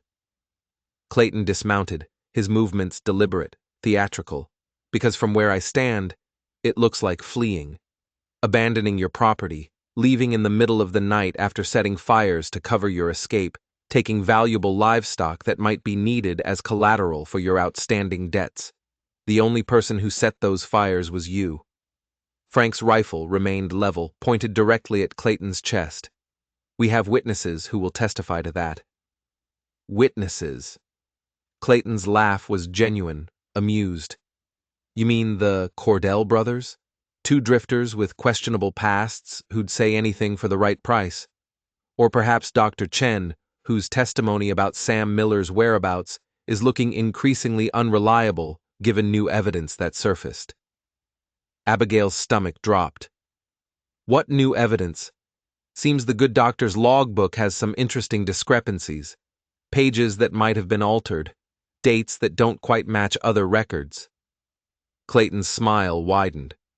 Makes a man wonder what else he might be lying about to protect his friends. You fabricated evidence against Dr. Chen. The realization came out flat. Certain. Just like you fabricated evidence against Sam. Just like you're fabricating reasons to be here now. I'm here on official business.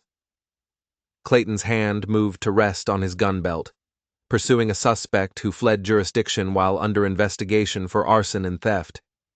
That's well within my authority as a law enforcement officer. Your authority ends at the county line. Frank's voice was hard as granite, which we crossed 10 days ago. You have no jurisdiction here, Clayton. No legal right to detain us or seize our property.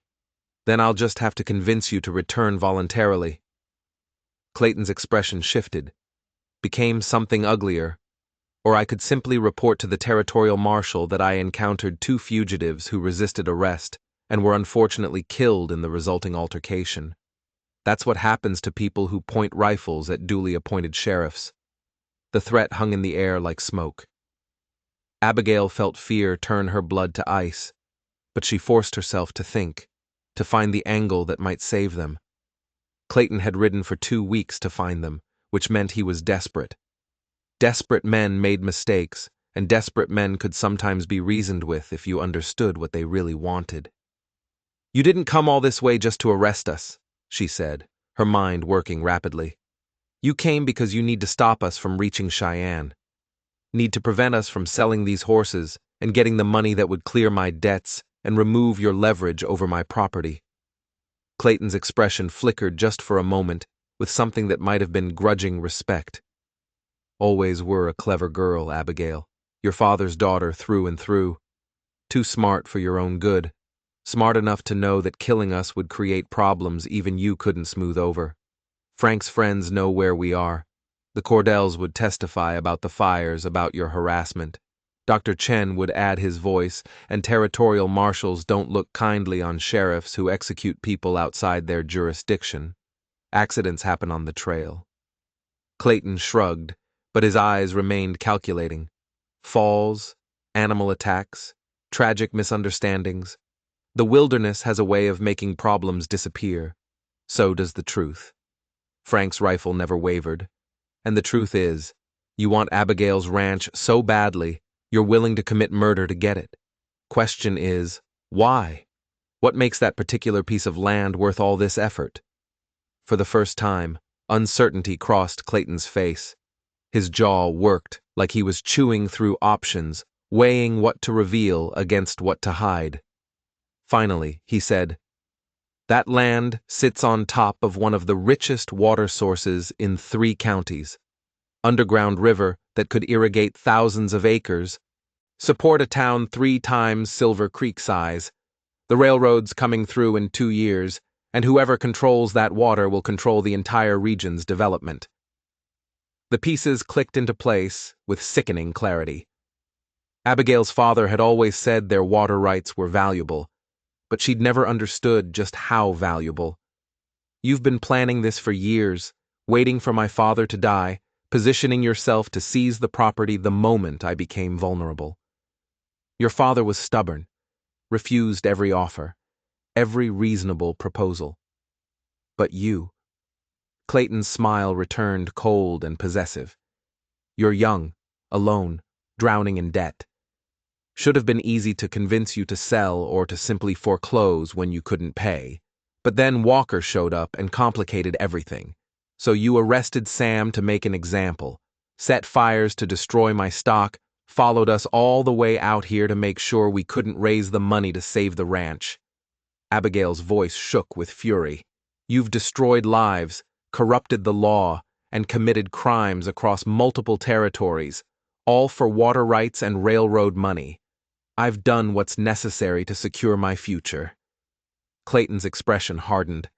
And I'm not letting some horse rancher's daughter and her drifter boyfriend stand in my way. So here's what's going to happen. You're going to sign over your property to me right now, willingly and legally. In exchange, I'll let you both ride away alive. You can start over somewhere else, build a new life, and forget Silver Creek ever existed. And if we refuse, Frank's question was quiet, dangerous. Then I'll kill him first while you watch. Clayton's gun was suddenly in his hand, pointed at Frank. Make it slow enough that you'll do anything to make it stop, including signing whatever I put in front of you. Then I'll kill you anyway. Take the horses and tell everyone back home that you both died tragically on the trail. It's not my preferred option. Too messy, too many potential complications, but I'm prepared to do it if necessary. Abigail's mind raced. They were trapped in a box canyon with 3 armed men blocking the only exit. Frank was skilled, but he couldn't shoot all 3 before one of them returned fire. Running would leave them exposed and accomplish nothing except possibly getting the horses killed in the crossfire. Fighting seemed impossible. Surrendering seemed worse, unless she could buy time, unless she could stall long enough for an opportunity to present itself. Let me see the papers. Her voice came out remarkably steady given the circumstances. If I'm signing away everything my father built, I want to read what I'm agreeing to. Clayton's smile widened, victorious. He reached into his coat and produced a folded document, clearly prepared in advance for exactly this scenario. Smart girl making the practical choice. Frank's head turned sharply toward her, his expression shocked and betrayed. Abigail, you can't. It's my ranch, Frank. My choice. She held his gaze, trying to convey with her eyes what she couldn't say aloud. Trust me. Play along. Be ready. I won't let you die for a piece of land, no matter how much it means to me. She saw the moment he understood, saw his body tense with readiness, even as his expression remained devastated. He lowered his rifle slightly, not enough to be completely vulnerable, but enough to suggest defeat. Clayton approached, document extended, his confidence growing with each step. I knew you'd see reason eventually. Women usually do when faced with real consequences. He was within arm's reach now, close enough that Abigail could smell the whiskey on his breath and see the greed burning in his eyes. She reached for the document.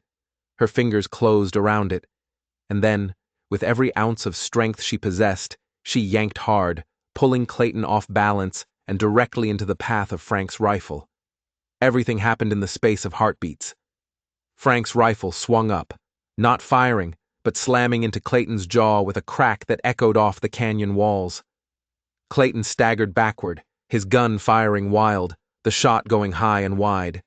The 2 deputies reacted instantly, going for their weapons, but Frank had already moved, using Clayton's body as a shield, while Abigail dove for cover behind a boulder. Drop your weapons. Frank's voice rang with authority, with the promise of violence barely contained. I've got your sheriff and I will put a bullet through him if you make me. Drop them now. The deputies hesitated, clearly weighing their loyalty against their survival. Clayton groaned, blood streaming from his split lip, his eyes unfocused from the blow. The standoff held for 3 seconds. 5, 10. Each moment stretched taut as a wire about to snap. Then horses thundered into the canyon from the direction opposite the one Clayton had entered. 5 riders moving fast, and at their head rode a face that made Abigail's heart leap with recognition and hope. Jack Cordell and his brother, accompanied by 3 other men wearing territorial marshal badges, descended on the scene like the cavalry in a dime novel. They surrounded Clayton's deputies, weapons drawn, faces grim with purpose. Sheriff Clayton, the lead marshal, was a weathered man in his 50s with hard eyes and a harder voice. "I'm Marshal William Dawes, Territorial Authority. You're under arrest for conspiracy, corruption, attempted murder, and about 15 other charges that'll be detailed when we get you to the Capitol." Clayton's face went white, then red with fury. "You have no authority to arrest me. I'm a duly appointed.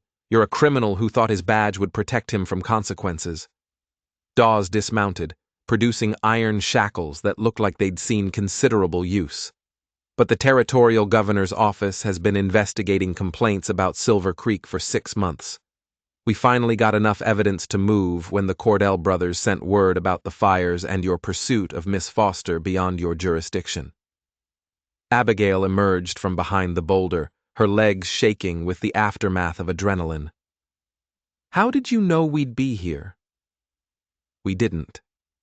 Jack's weathered face creased in a tired smile. "But Frank sent word through a Pony Express rider about your route and timeline.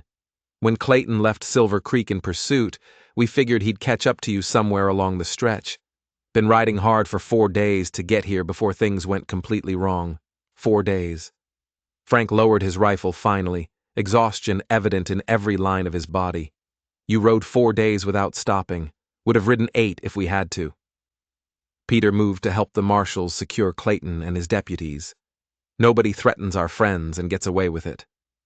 The next hour passed in a blur of explanations and legal procedures.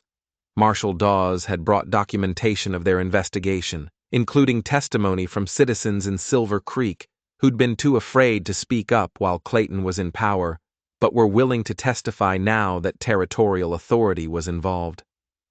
Sam Miller had been released 2 days earlier when one of Clayton's own deputies, young Jimmy Watts, whose conscience had finally overridden his fear, confessed to planning the stolen tack in Sam's barn on Clayton's orders. Dr. Chen's testimony stood unchallenged, the attempted frame-up exposed for the desperate fabrication it was, and the territorial governor's office had already been investigating the railroad's attempts to acquire water rights through questionable means, making Clayton's schemes part of a larger pattern of corruption that reached far beyond Silver Creek. "You'll need to return for the trial," Dawes explained, as his men prepared to transport Clayton back to the Capitol. "Your testimony about the fires and this attempted coercion will be crucial to securing convictions." "What about my ranch?" Abigail felt fear clutch at her heart despite everything. "The debts, the foreclosure date, the governor's office has frozen all proceedings related to your property pending the outcome of the investigation. Given Clayton's involvement in pressuring creditors and manipulating the legal system, there's grounds to review every debt and lien filed against your ranch in the past year." Dawes' expression softened slightly. "You'll still owe money, Miss Foster, but you'll owe it to legitimate creditors on legitimate terms, not to vultures like Clayton, who were using the law as a weapon." Relief flooded through her so powerfully, her knees went weak. Frank's arm came around her waist, steadying her, and she leaned into his strength gratefully. Clayton, shackled and defeated, looked at them with pure hatred burning in his eyes. "This isn't over. I have friends' influence. You think one investigation? Well, your friends are facing their own investigations." Dawes cut him off coldly. "Your influence died the moment we gathered enough evidence to move. And as for this being over for you, it very much is. You'll spend the next 20 years in territorial prison if you're lucky. If you're not lucky, if the judge decides your crimes warrant it, you'll hang." They dragged him away, his protests fading into the darkness beyond the canyon. The deputies went quietly, both clearly relieved that they'd been caught before doing something they couldn't take back. Within minutes, the canyon was peaceful again. Just Abigail and Frank and the Cordell brothers and the infinite stars overhead. "Thank you." Abigail looked at Jack and Peter, her voice thick with emotion. "For riding day and night to save us. For protecting the ranch. For being the kind of men who keep their word even when it's dangerous. Like I said before, you're Frank's friend. That makes you our friend." Jack tipped his hat. "Besides, taking down corrupt lawmen is satisfying work. We might make it a habit. They stayed another hour, sharing what little food remained and catching each other up on everything that had happened in Silver Creek during Abigail's absence. Sam Miller was back with his family, his reputation not only restored but enhanced by the revelation of Clayton's corruption. Martha and her children were safe and grateful. Dr. Chen had been instrumental in organizing testimony against Clayton, rallying the town's decent citizens to finally stand up against the tyranny they had endured for years. And the Foster Ranch stood exactly as Abigail had left it, protected by the Cordells and waiting for her return. "What about Cheyenne?" Frank asked as the Cordells prepared to ride back with the marshals. "We're still a week out. The horses still need to be sold. The autumn market doesn't close for another 3 weeks." Jack glanced at the 4 horses picketed nearby, their quality evident even in moonlight. "You've got time to make the sale and get back before anyone misses you. And I'd wager those animals will fetch even better prices now that your ranch's reputation isn't tied to false debt and corruption charges." So they rode on to Cheyenne, just the 2 of them now, the urgency replaced by something closer to anticipation. The remaining week passed in easy companionship, conversations flowing freely without the weight of fear hanging over every word. They talked about everything and nothing, childhoods and dreams, losses and hopes, the small details that built understanding between 2 people learning to trust each other completely. Cheyenne rose from the plains like a promise kept, its buildings sprawling along the rail line, its auction yards filled with buyers from across the West. Frank had been right about the prices. Luna alone brought in enough money to clear half of Abigail's legitimate debts, and the other 3 horses together covered the rest with substantial surplus remaining for improvements and security. The buyers were impressed by the quality of her stock, several expressing interest in future purchases. One, a rancher from California with operations across 3 states, offered to contract with her for trained horses at premium prices, guaranteeing income for years to come if she could maintain her father's standards. Standing in that auction with money in her hands and a future suddenly stretching open before her, Abigail felt tears streak down her face.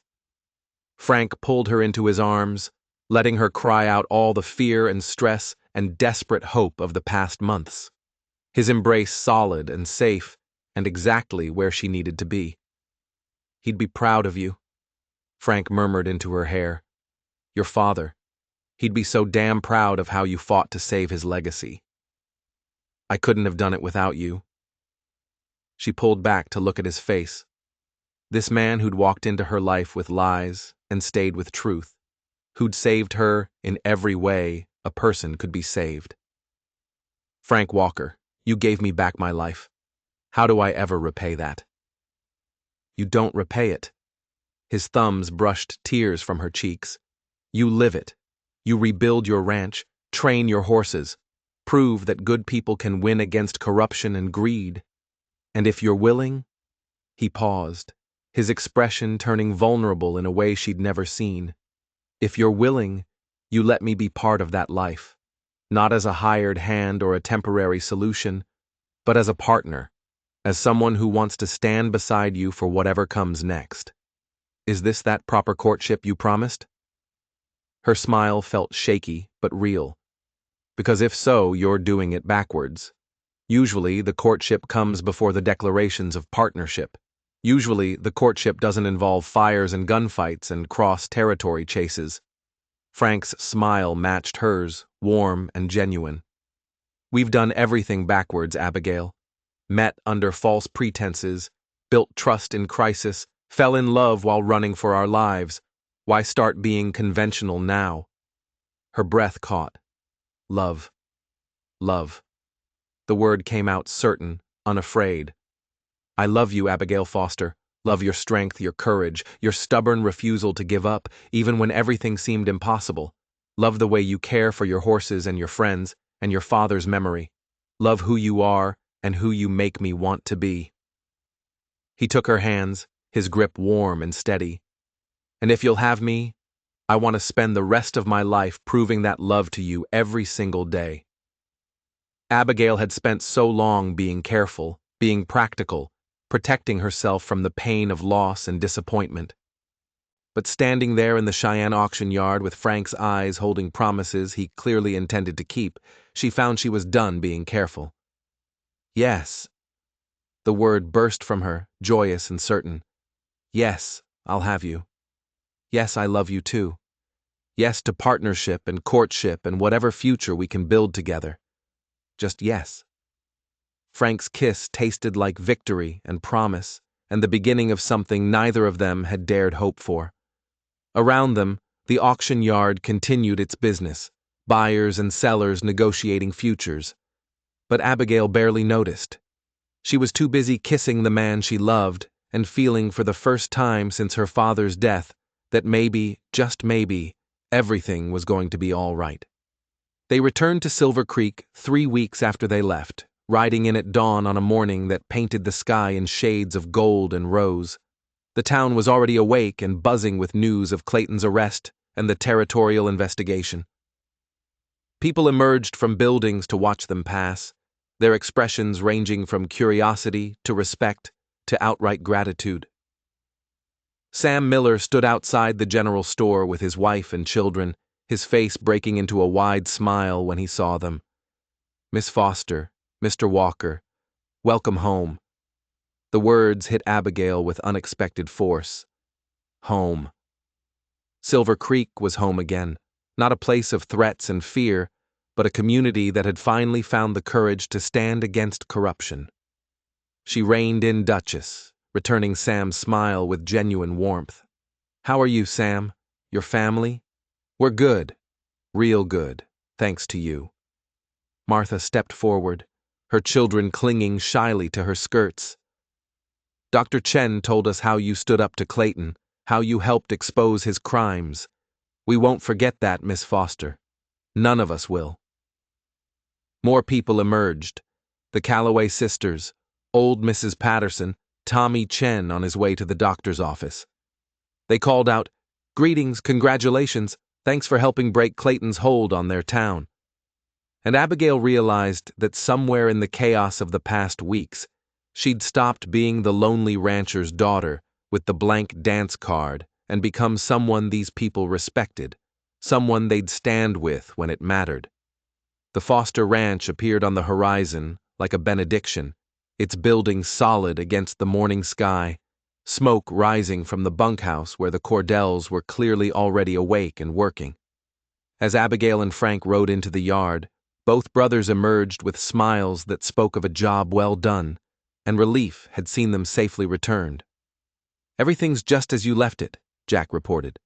"No trouble after the marshals took Clayton.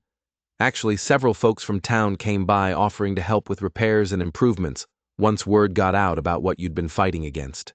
The North Pasture." Abigail almost didn't want to ask, didn't want to see the destruction the fires had caused. Already replanted.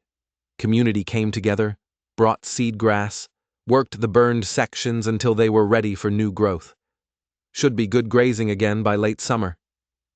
Peter's weathered face creased in satisfaction. Turns out when people aren't terrified of their sheriff, they're pretty eager to help their neighbors. Tears threatened again, but Abigail blinked them back. There would be time for tears later. Happy ones, grateful ones. Tears of relief that the nightmare was finally over. For now, she had a ranch to reclaim and a future to start building. The Cordell brothers stayed another week, helping Frank and Abigail establish routines and make plans for expansion. With the money from Cheyenne and the prospect of contracted sales to the California rancher, Abigail could afford to hire additional hands, purchase new breeding stock, and invest in the improvements her father had always dreamed of, but never had resources to implement. On their last night at the ranch, the brothers joined Abigail and Frank for dinner around the kitchen table that was starting to feel less like a reminder of loss and more like a promise of new traditions being built. "You going to make an honest woman of her?" Jack asked Frank directly, the kind of blunt question that came from men who'd seen enough of life to dispense with subtlety. Frank glanced at Abigail, his expression both amused and serious. "When she'll have me, but I figure she's earned the right to a proper courtship first. Flowers, socials, time to be sure this is what she wants, without crisis forcing the decision. This is what I want. Abigail reached across the table, her hand finding Frank's. Crisis didn't create what we have. It just revealed it faster than might have happened otherwise. And I don't need a long courtship to know you're the best thing that's ever walked into my life. Even so, Frank laced his fingers through hers.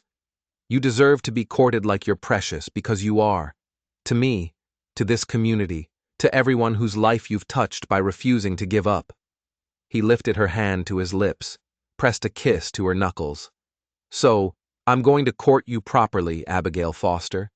I'm going to take you to the next social and dance every dance with you. I'm going to bring you flowers from the prairie and tell you every single day how remarkable you are. And when enough time has passed that you're absolutely certain, I'm going to ask you to marry me in front of the whole town so everyone knows that the woman I love chose me just as surely as I chose her. Peter chuckled. That's the most words I've ever heard you string together at once, Frank Walker.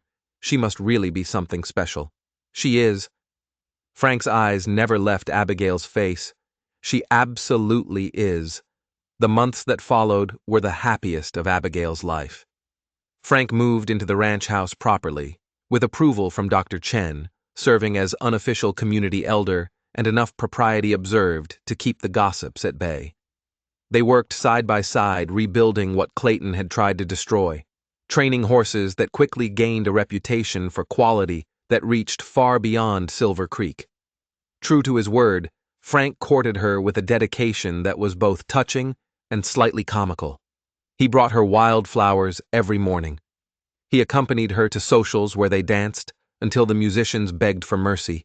He asked permission before every kiss, as if she were some delicate thing that might break, despite having seen her ride through fire and face down corrupt lawmen without flinching.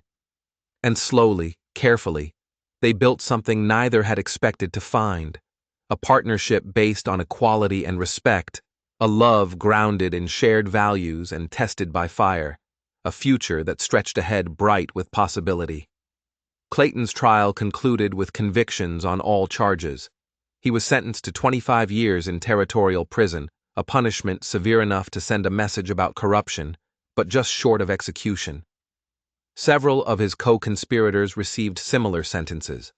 The railroad's attempts to manipulate land acquisitions were thoroughly investigated, resulting in reformed regulations and protections for property owners across the territory. Sam Miller received official exoneration and compensation for his wrongful imprisonment. Dr. Chen was honored by the Territorial Medical Board for his role in exposing corruption, and the Foster Ranch became the premier horse training operation in 3 counties, its reputation for quality and integrity drawing buyers from across the West. 6 months after their return from Cheyenne, on a clear autumn evening, when the prairie grass rippled like gold beneath a sky full of stars, Frank Walker took Abigail Foster to the exact spot where he'd first ridden onto her property at dawn all those months ago. This is where it started, he said, dismounting and helping her down from Duchess, where I first saw your ranch and thought maybe, just maybe, I'd found a place worth stopping for. And now Abigail looked around at the land that was finally fully hers. No debts, no threats, no shadows hanging over its future. Now I know for certain. Frank took both her hands, his expression serious and tender. Abigail Foster, you are the bravest, strongest, most remarkable woman I've ever known. You saved your father's legacy, saved your community from corruption, and somehow managed to save a broken cowboy who thought he'd never find home again. He dropped to one knee, and Abigail's breath caught in her throat. I love you more than I thought it possible to love anyone. And if you'll have me, I want to spend the rest of my life standing beside you, facing whatever comes, building a future worthy of everything you fought to protect. Will you marry me? The answer came without hesitation, without doubt. without any of the careful protection she'd wrapped around her heart for so long. Yes. Yes, Frank Walker. I'll marry you today, tomorrow, whenever you want. Just, yes. He stood and swept her into his arms, spinning her around while she laughed with pure joy. When he finally sat her down, his kiss was deep and thorough and full of promises about their wedding night that made her blush and laugh simultaneously. Soon, she said, when they finally broke apart, both breathing hard. Let's get married soon. I'm tired of propriety and courting and sleeping in separate rooms.